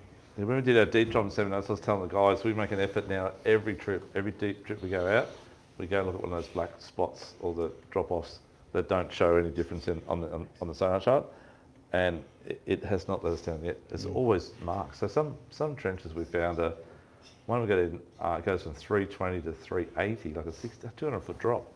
Wasn't even on the chart, and then it's actually like a big horseshoe shape reversed, probably 800 metres long, 50 metres wide in the canyon part of it, with a rise and then another horseshoe. That side, another drop out. It's just loaded. It's loaded with green eye sharks too, by the way. Yeah. But we've caught massive flamies there. We've caught bar cob. We've caught. We caught alphons. My mate caught them. My dad didn't go out with him. But yeah, they're all there. But please concentrate on that on your charts. It's really important. If you don't want to spend, I know it's about $300 up for the chart, but Bathymap or Navionics app, $40 or something. Yeah, it's definitely worth the money to have on your phone even. And when I'm with mates in their boats and they haven't got good enough gear, we just use that the whole day and still get a lot of fish. Yeah. And I'd say if you're willing to go and fish in that deep water, I reckon it's actually easier than kinging and jigging. Like Probably is. The wind up is, you got to get yourself psyched up for that. But the actual fishing potential, I think is more. So it's a toss up, but it's great fun. Well, I think it's awesome. The other thing too, Jim, I think Jim will probably agree with this too. A lot of the spots out there are actually a very long drift. So when even that ledge up there, where we normally fish on the 50 fathoms for the kings and amberjack, it is fairly long. That one, it's probably around about nearly K long.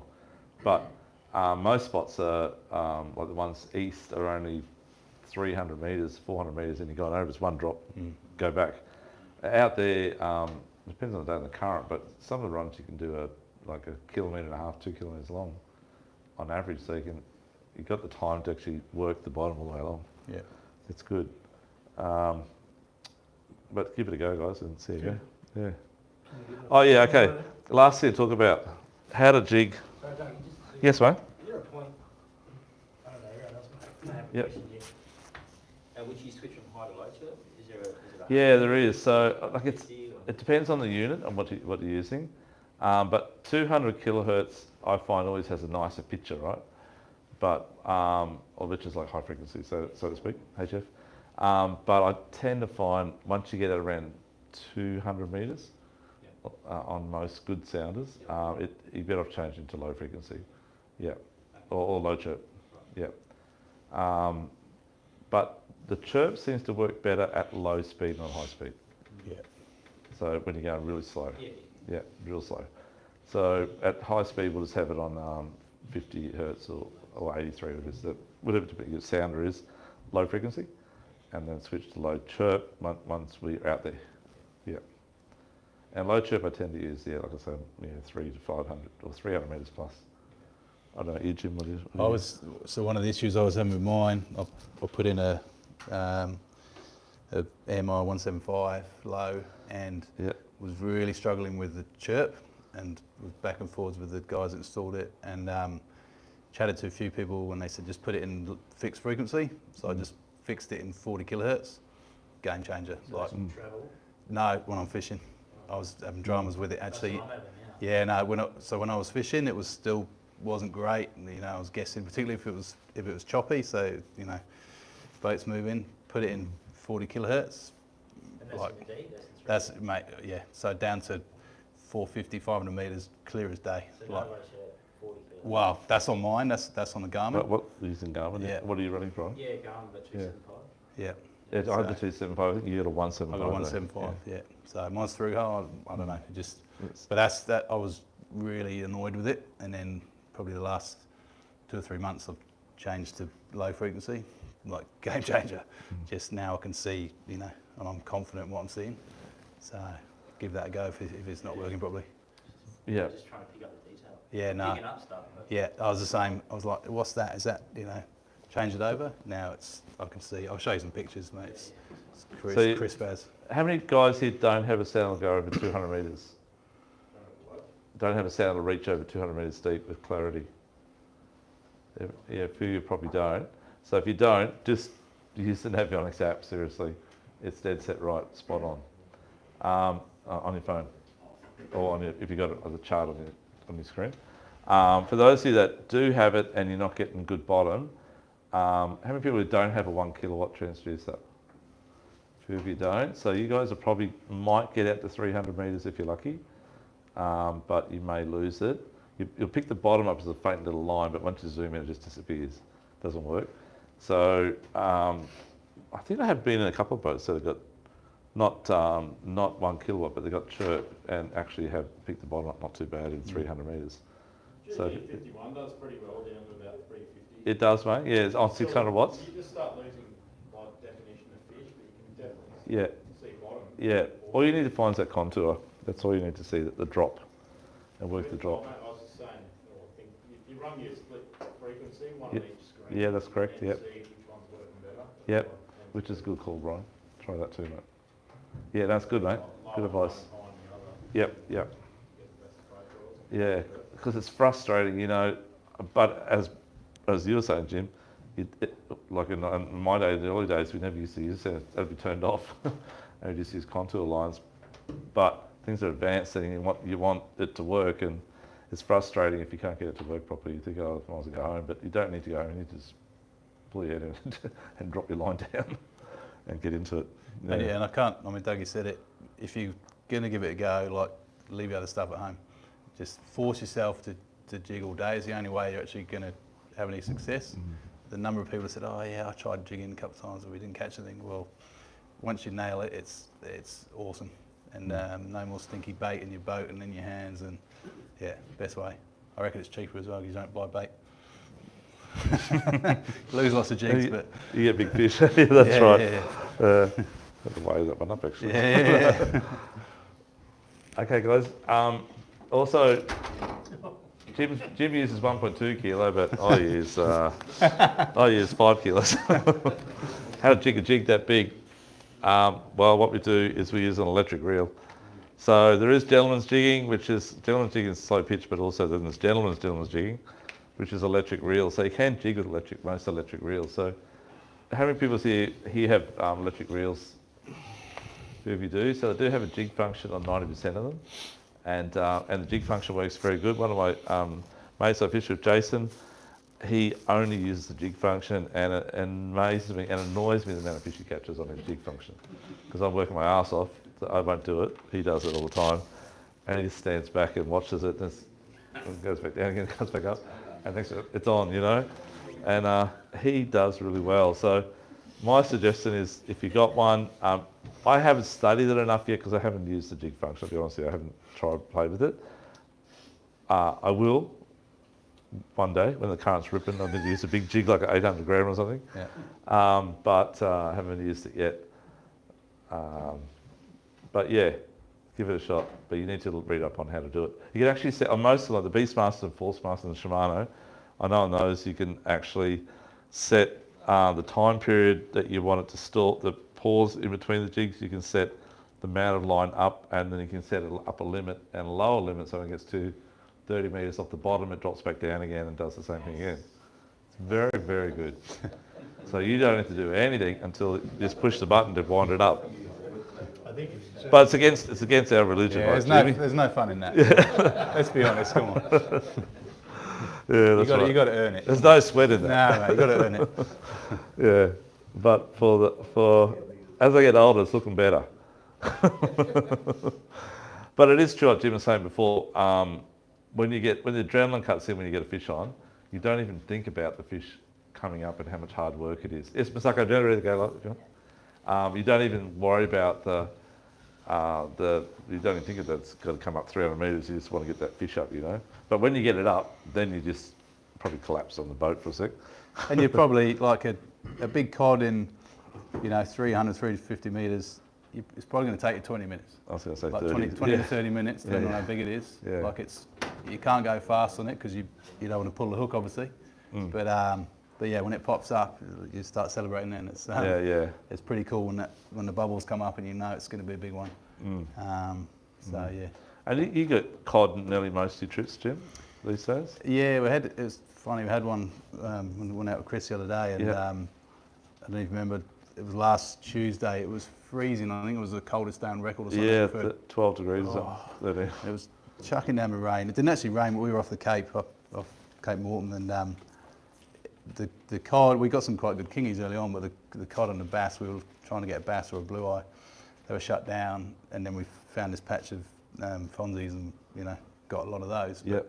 Chatting to Jason afterwards, and he said, well, they work together, obviously, because the cod or the bass will feed on those fonzies, and they were shut down, so the fonzies were going, this is good, we can swim around.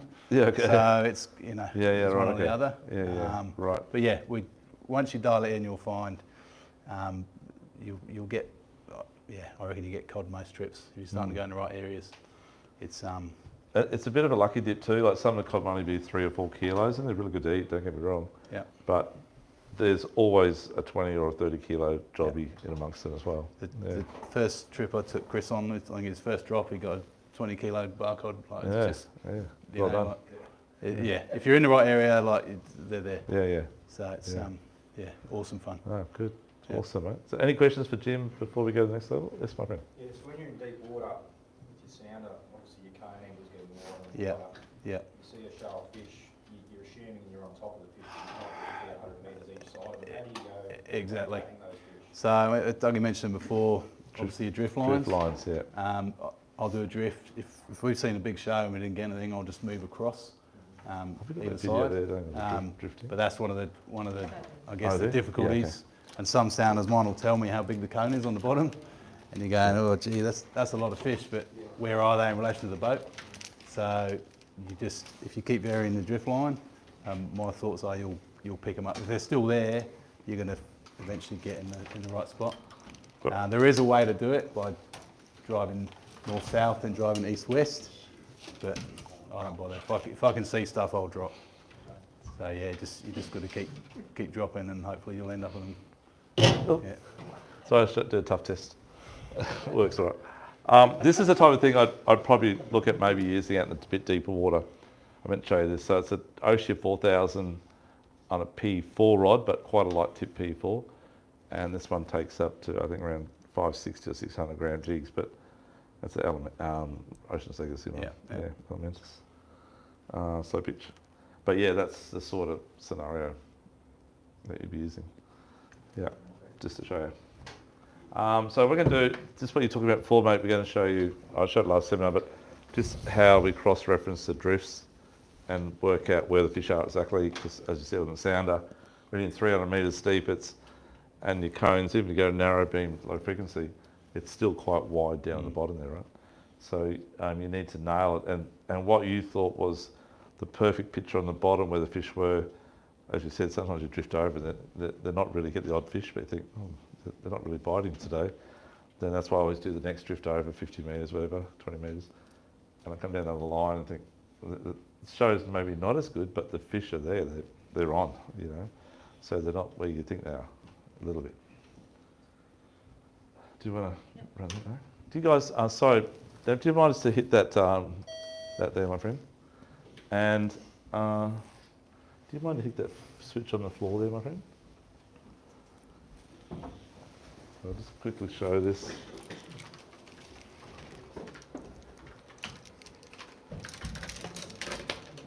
Sorry, Jim, don't want to be in your way here, mate. No, you're right there, mate, as long as you can see.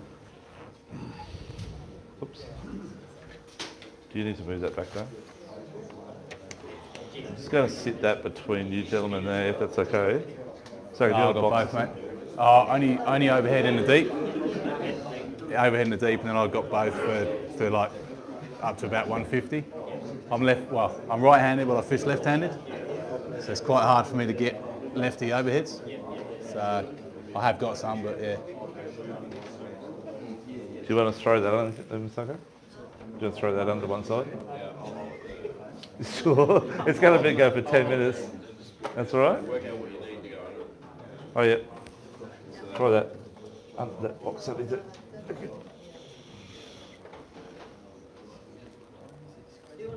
Perfect. Drift, if you already set up this one first, do that first if you want. Or the drifting one, we probably. Actually, you can show this one. So, this is Jack jigging with my combo there. I think we're in about 280 metres here, roughly speaking. So we get kings out to about 280. We get snapper at the 280 metres as well.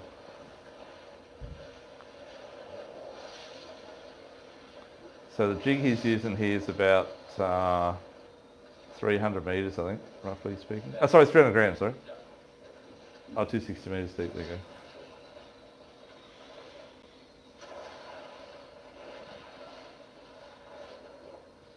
So you can see he changed his post then, like Jim was saying before, just give it a little bit of a faster jig in between. And every now and then there'd be a big high lift up, exactly like you were saying before, mate, style.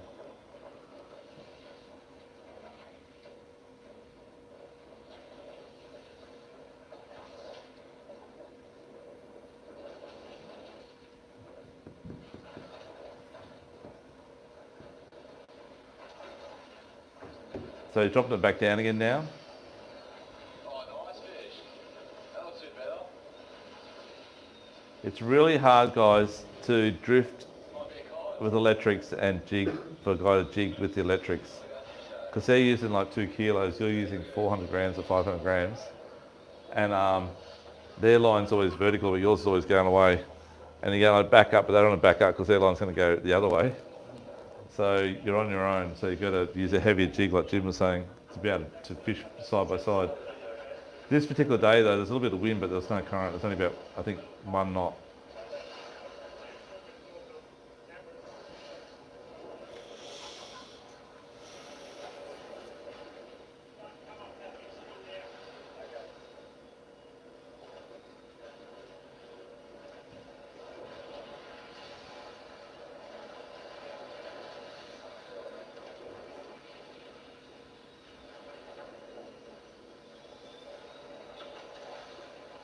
Anyone getting seasick yet? I was going to say, pretty sloppy.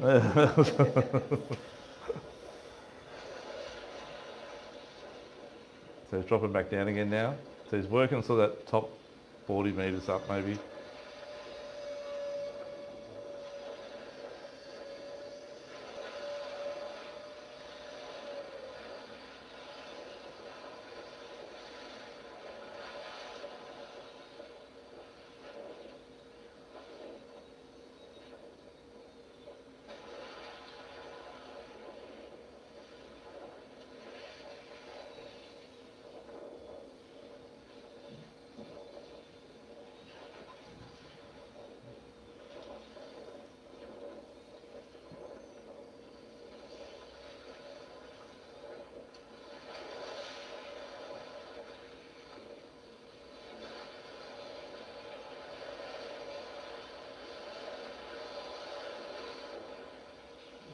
Fish on.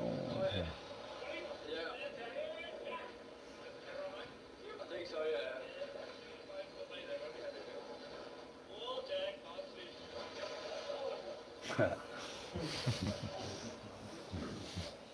What P is that, Rod? Boom? P4.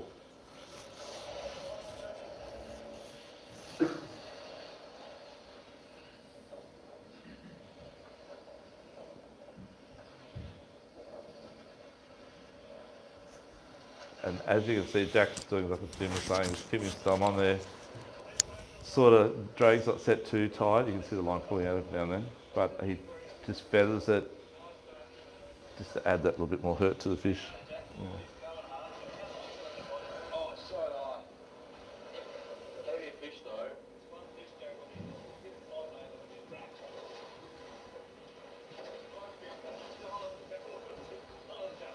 Oh shit, man.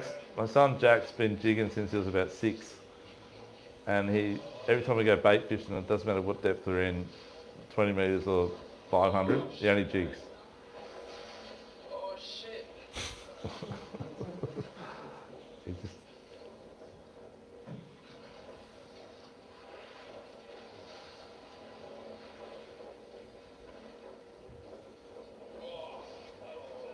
They shoot him out crazy.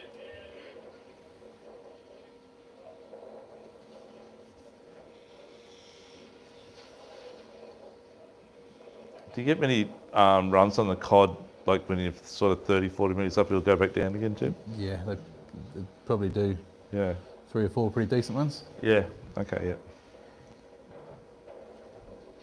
I had one day where they had to be bass. We were fishing about 380 and three drops in a row. We just got absolutely destroyed. Couldn't even turn them. Is that So right? three jigs in a row. Bing, gone. Like.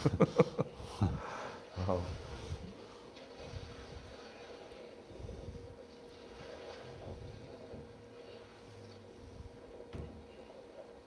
Do you want to fast forward? It goes to about 10 minutes, I think, at least.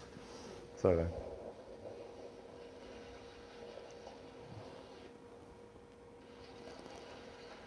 They're all high-speed reels, though. Yeah, I use actually low speed. Well, low speeds, it's not much difference between high and low in these sort of reels. This one's 5.1 to 1. The high speed's, I think, around 6 to 1 or 5.8. The high speed's about 1.7 m, I think, or 1.10 m, and the low speed's about 98. So it's like 10% different, maybe. It's not massively different. I would say in the deeper water, it's easier with a high speed because you lifted so much line to get it back on the reel. Yeah. I just switched over a reel a couple of weeks ago and it was on low, and I actually changed the gear inside it myself. But it was a nightmare fishing it on low ratio, and now it's 6 to 1 instead of 4 to 1, and it's way better. Yeah. So Yeah, there are reels that are 4 to 1 or 4.3. They're a bit slow. 5's not too bad. In between. All overheads. for the deep stuff, yeah. Overhead just seems to be in your hand the whole time. It just works better. I don't know if you find that, Jim, but I've got a mate who comes with me a lot, and he uses a spin reel, and he's catching a lot of fish. So I mean, it works, but I think it's easier, particularly. You seem to have more control of the line with the overhead, and obviously on the way down, in particular, if you get hit, it's easier to stop it. Trying to close the bail arm on the spin reel when it's been whacked on the drop is interesting. So yeah, overhead's probably a bit easier. unfortunately, the king, you guys.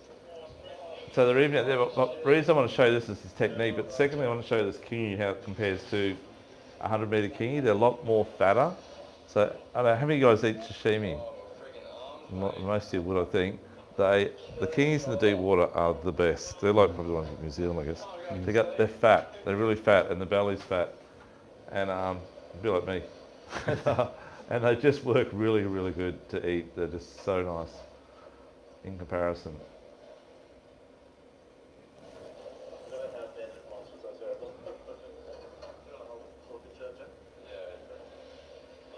So typical kingy, they fight like crazy.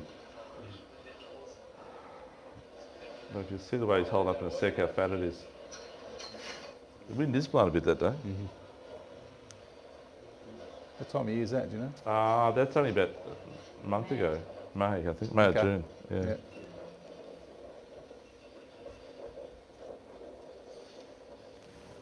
You see how fat it is.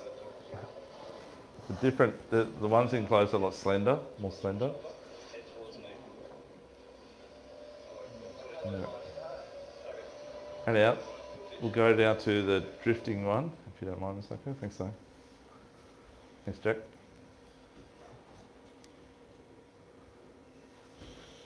So this is the same. Oh, this is actually not. This is this drifting one's actually my brother Paul, and we tried a new spot again. One of the black marks we found on the shading, relief shading map. Thought we'd give it a go, and we're using electric, but we got a double header of cod first drop. But just showing you how it works. This is on Navionics on the phone app, and you can actually review what you did. So that's me actually drifting in real time there, and you can see the speed we're drifting up top there. So drifting about 2 knots. There's a bit of current that day, but the fish are really chewing. So I really find that sort of 1.6 to 2.3 knots or 2.4 knots is like a good bite. I don't know about you, Jim, but it's a good bite period. Yeah. Good bite time for fish.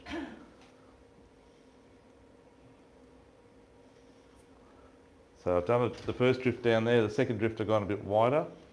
Go back up again. I think that one might be a tiny bit wider again. I don't know what size. That's probably around about 3/4 of a K. So even though the lines look close there, they're probably around 100 metres apart. You can see we're drifting over that black area there. We haven't tried that spot there yet. All those areas down there.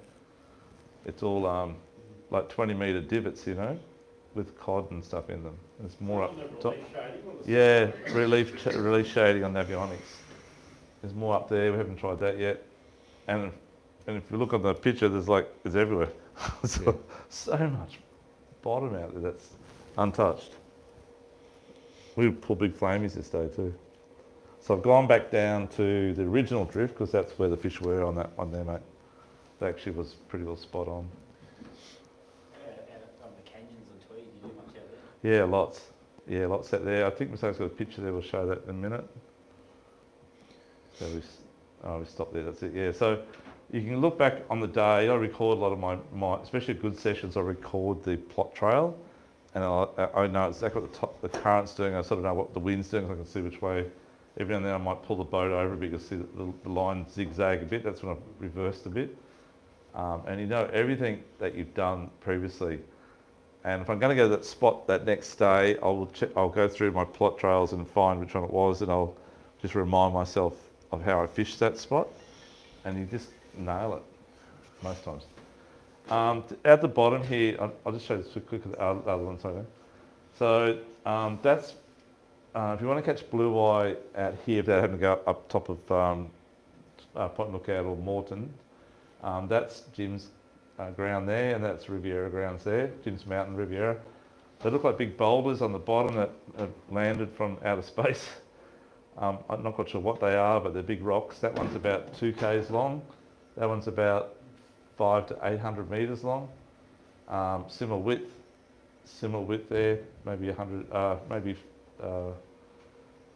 about 500 metres wide. There is little marks on the top too. The outside edge around this area here is around, on here it's around 380 metres. We get cod on this ground here. You can see that rough part there. It's like a bulldozer track goes up.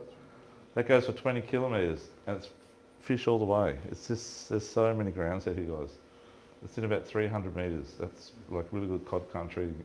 When I zoom in, I've got that'll mark will turn into like 10 marks. You zoom in more. The fish all out through there. We get cod out here, just off the outside edge here. This here goes from about 380 down to about 450, and then it comes up to around about 380 on top. And this divot here around the outside is about around 80 to 100 metres deep. And you get blue eye at the top here, you get blue eye down the side, bass groper down the side, and cod on bar cod on the inside of it, on top of it. Jim's Mountain up here, really good blue eye on that outside edge. It goes from about 480, 490 up to about 380 on the top, 100 metre rise. That divot there is around about 60, 80 metres deep, and it drops off to about 520 on the outside here from 380, 140 metre drop.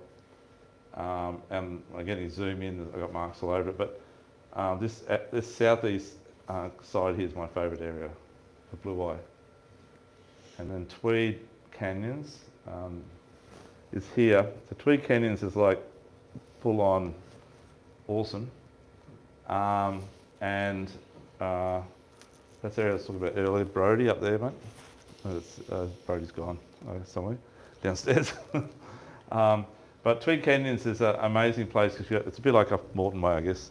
You get lots of ravines, old riverbeds, whatever they were, and dropping down into the abyss. So along here is like around 280 metres or 250 metres, and then just go there, which is only like around about probably 800 metres. Then next minute you're in 800 to 1,000 metres. So it just goes shunker. And the fish just sit all on the edge, and they sit in the cod sit in these little ravines, as do other species, blue eye and that. Haven't tried that hole there yet, but I will now that this map's out. So they're my marks before this bottom picture come available. So we're actually fishing in the right areas, because when you superimpose it on the new map, you go, oh, well, I was fishing that area, but well, I missed that spot and that spot and that spot and that spot. You missed more spots than what you actually had. And this area here is a really good spot here for blue eye, bar cod and bass groper. That's one of my favourite areas there, all through here actually. And for bar cod, I really like this top end here. There's a bit of a rough bottom there, if you can see it there. We're about sort of 2 or 3 k's up from where the canyon starts. Have you fished up there, Brian, at all before? Oh, just come down south just a tad. Oh, I find it snaggy. So snaggy, that's where they are though. But it is snaggy, yeah, I know. I've donated a few dollars there. That other spot I showed for like the bulldozer track, that goes about 20 k's inside of Riviera and Jim's Mountain. That area is so snaggy. Like, I mean, when you're bottom fishing there with electrics, you just lose sinkers, but lots of cod. But yeah, guys, so, and this goes like this all the way down to like Brunswick, Byron. It's just the same. You see that little channel there? I haven't fished that yet, but a mate of mine did. He had a shot at it. Shows nothing on the sonar chart at all, but that drops about 40 to 60 metres and about 200 to 300 metres wide, like a little gully. And he said it's full of cod. Yeah. Another one there. So that's the sort of stuff we're looking for. But as I said, I haven't tried that hole. I had a spot near there, but I'll be doing that spot next time too. That's in about 1,000, so around about 350 metres. That's in feet, by the way, not metres, guys. Yeah. Any questions on that at all? So it's just so much ground out there, you guys. You just got to go try it. Yeah, that Dougie mentioned. I mean, I think the app's $39 a year. Yeah, it's cheap as. It's like, if you're going to do this fishing, that's probably the best investment you can make. Boating. Like, you just Australia. pick a spot and then drive to it. Yeah. You've got to buy the map first. No, the app, that's the app. No, it's the app on your phone. This is not Garmin. No, it's just Navionics on the phone. But it doesn't have to sync in with your sounder. You use it as a freestanding GPS app. Oh, And it works on your phone. But how do you get on when you're out there? No, it works on satellite, not coverage. So you can be out in the middle of the Pacific and still work. So if you're down, But it sucks batteries. That's how bathymetry. Very similar to bathymetry, that's right, very similar. So bathymetry, I think, come out first. That's what I used to use last year. I think we talked about this. And then now the Navionics use the release shading. You can overlay that on your chart, on your sound as well. yeah, Is that right? Okay, yeah, right. For that one. So you've got your Navionics card. Yeah. It's got Yeah, release well, shading. for me to get, like, because I end up down off Byron, Yep. it's 2 different charts unless you buy the whole. That's right, That's yeah. $450. This one's the whole of Australia. Yeah, It's all included, yeah, for $39. And the good thing with the Yeah. overlay is you can change the transparency as well, so you can see lines. Brody, that's that area I was telling you about up the top here. No fish there. So guys, as Jim said, please invest in this if you don't mind.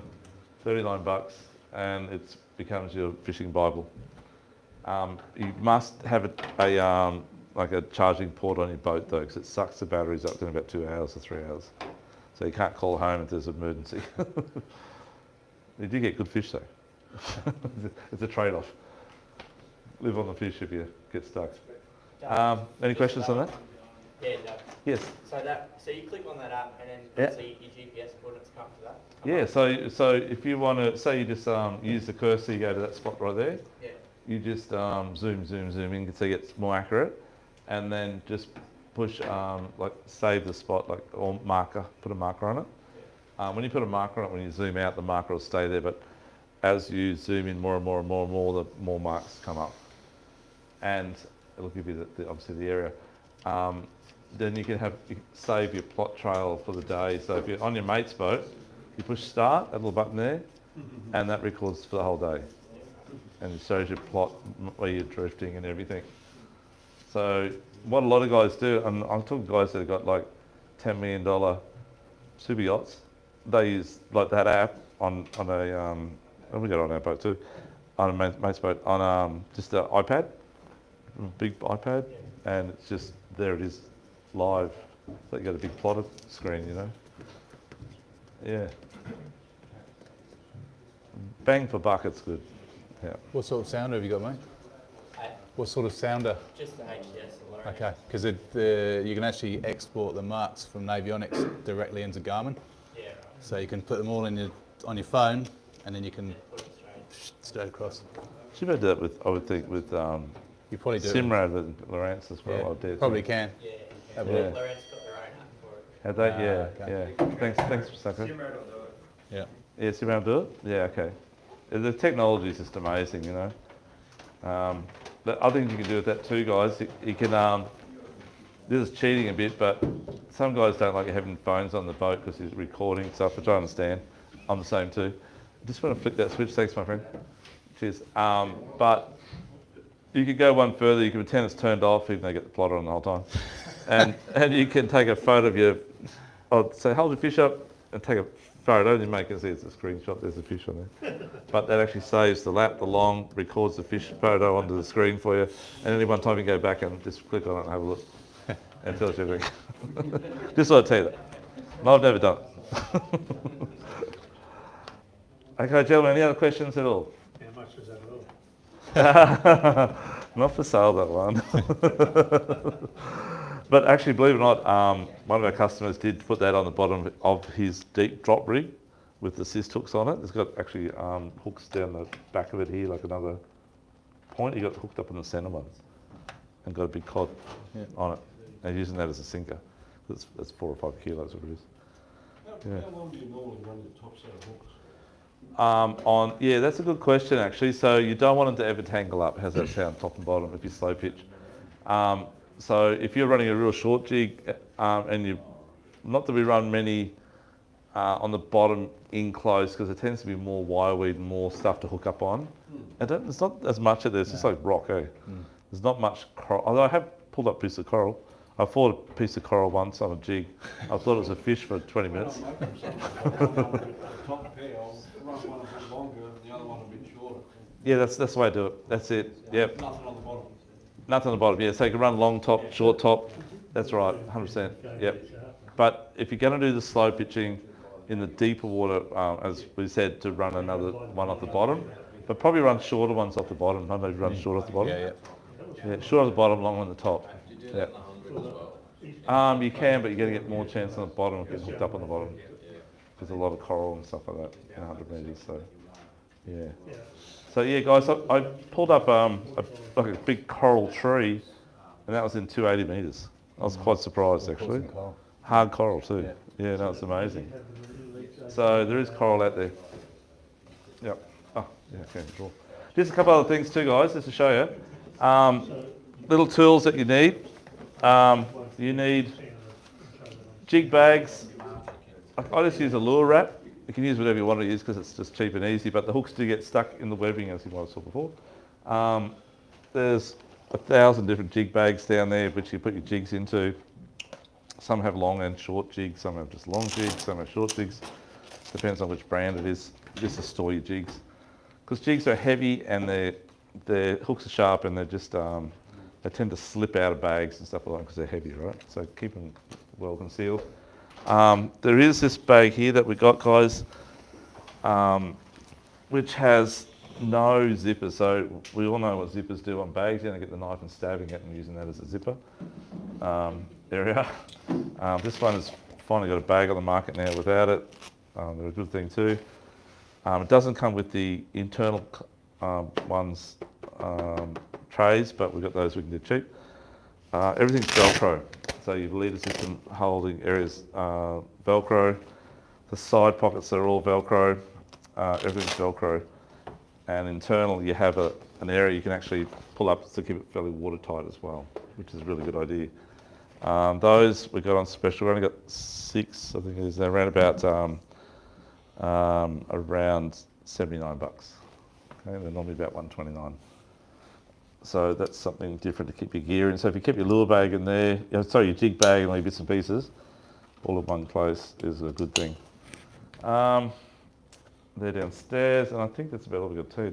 And UV torches, guys, whether you get ours or any other brand, just make sure you got one in your kitty, because they are great for Lumo stuff, whether it be squid fishing or deep jigging. They use it for many things. That's probably about it, I think. Okay, good work. Jimmy, good work, mate. Thanks, mate. No worries, thanks, Dave. Good buddy. Mate, you might have an example there I can look at. Yep. Just to run through how you tie your leader to your jig again. Like you were talking about Yep. a solid ring. Yeah, so After that, tie to a swivel with a split ring on it. I haven't got a pair of split ring pliers up here to show you how quickly this changes. So once you get it tied on, it's just, rather than retiring, you're actually just opening the ring up and putting the new jig on. So you tie your leader or your line with a solid ring for your assist hooks. That's correct. And that's because then we've got basically a 0 point of failure in there as well. So, The ring's not going to come So Yeah. unless you have hooks off the bottom of your jig, all the weight's actually on the hooks are tied to your line, not the jig. Yeah. Does that make sense? So you Yeah. solid ring with the assist hooks, then a split ring, and then you just change your jig on the split ring. So That's correct. yeah, and that also gives you the extra. So I actually, not all the time, I've played around with it, but in the deep water, because the jig does spin around a bit, I actually put a swivel. Sorry, So I'll go leader to swivel, split ring, and I'll actually attach, because I make my own assist, I attach my assist hook to the swivel, just loop it in, and then I put a split ring on the bottom of the swivel to the jig. So I'm tied onto the top of the swivel, split ring. and my assist hook's attached on that top ring of the swivel, and then the jig's on the bottom. Because you've got big jigs, 500 metres of line out, you know. When you let them down like slow pitch, because they're designed to sort of let You want to thumb it, you want it going as straight as you can. So even I mean, Yeah, I don't. those are very tail biased, but that will, if you don't put any tension on it, that will still swim around all over the place. So you want to just weight it a little bit, only a touch, and it will go. Then it will go. Ouch. All the way down. Sharp. Yeah. So it'll go in the water. It will want to go that way, but if you don't control it, it will start doing these ones. So you just want to try and get it down as quick as you can. Yeah. I mean, if there's no current, you can get away with a more centre weighted one. But you got to think, if you're dropping it 300 metres and it's doing that all the way down, it takes forever to get down, and it might have gone 80 metres over there by the time, you know. So you want it straight. Yeah, exactly. Yeah. So on really strong current days, I've struggled to get like a slow pitch jig down. So I've switched to tail weighted knife jig, like a 500 gram one. I've got some big ones, and they rock it straight down. And you fish them a bit differently. You probably fish them a bit quicker, but at least you're down there. Yeah. Because the rods I'm using are you know, they're designed to fish up to like 900 1 kilo jigs, 900 grams. So yeah, as long as they can handle the weight, it's good. Jim, do you want to show them downstairs just how to tie it on? Is that right? Yeah. I'll get you a split actually.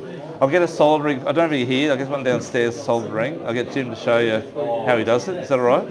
Yeah, do it down. That's all right, I'll show you. Yeah, just hang around a bit, yeah. I'll get to some soldering. Sorry, mate. Okay, let's do it.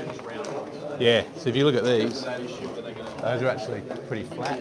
That would cut you off. Like, those aren't too bad, but there's some of them that are like a washer. And I knew it the other day. I put one on and I was like, because I just lost a load of decent terminals. I was like, if it's because the sharks were bad. We were fishing the kings. And I put a factory one on and went, that's not great. 32? It's got a decent fish, got out to the top and it just cut me off.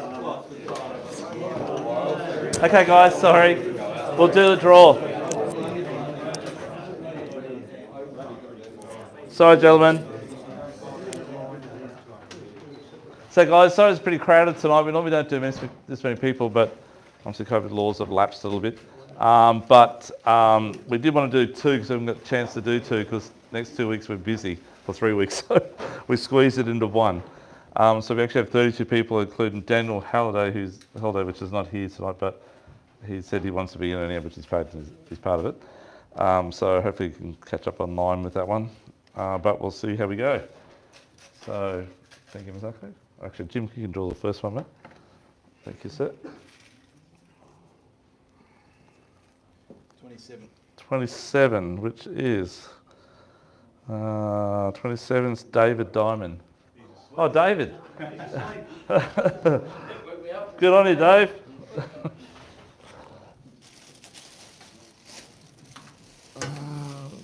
First. Yeah, no. Oop, that's it. Well done, Dave. Thanks, buddy. Yeah, good on you, mate. I think you won one number 4, did you? Yes, you have. Well done. He's my cousin. Oh, good. Okay, thanks, Dave. Number 2. That's right. 23. 23, which is Sean O'Donnell. Well done, Sean. So first one was a bit over 300 bucks, 350 bucks. Second one's about 250 bucks, I think. Well done, Sean. Cheers, buddy. Thank you, mate. Third one is about, I think, nearly 200 bucks. So we went a fair bit more tonight, about 1,100 bucks for the gear. 18. Number 18, which is Jamie Mons. Oh, Jamie. There you go, Jamie. Well done, buddy. Thanks, mate. Cheers, mate. Thank you, sir. Okay. Number 4, which I think is over 100 bucks. Thanks, sir. I'm sorry. So I'm really waiting around for. Number 4 is a close one. Number 2, Matty. That's you. Sorry, Matt. No, I'll pass it to you. Thanks, mate. Good man. Cheers, mate. Thank you. Cheers, mate. Sorry. Thanks, mate. I'll do the next one. So we've got a couple more extra prizes tonight too. Number 15, who is Daniel.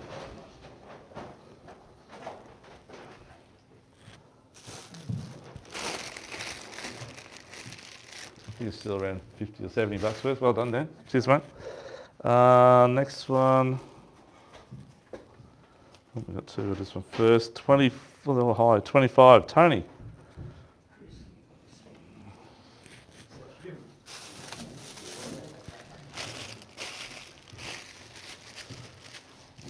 Yeah, buddy. Thanks, mate. Cheers, mate. Roger. And next one is number 9, which is Flynn.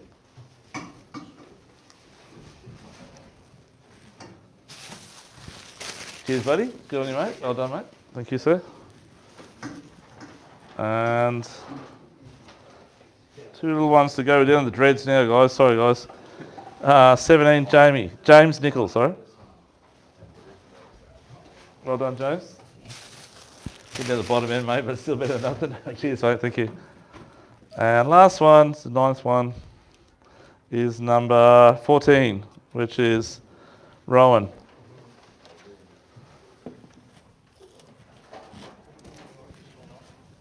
Thank you. And Rowan That is yours, mate. Well done, buddy. Thanks, mate. Cheers. Guys, thank you so much for coming along. Thank you so much, Jimmy, for doing good talk. It's all, a bit honestly, guys, like, I've done jigging all my life, but I haven't done much. I haven't done like the same amount of time I put into deep water jigging. It's a new frontier for me too. And as Jim said, like I have a habit of drop the electric reel down and then I jig next to the electric reel. I do two at once, but it's hard to do both at the same time. So you can't concentrate. So I'm probably gonna do what you said. Just don't take the electric reels next time and drop the lines down, which I'll probably do. So anyhow, thank you for coming on. Any questions? We're here for another hour, roundabout. So we'll be downstairs. Stewie's down there now. And we'll meet you downstairs. Jim's going to show you how to do that knot. I'll grab him a solid ring downstairs on the way through. And he'll just be down, maybe over where the Shimano cabinet is, opposite the counter at the front there. Is that okay? If you don't mind doing that, Jim. Really appreciate it. Guys, we've got those bags downstairs and we'll see you down there. Thank you.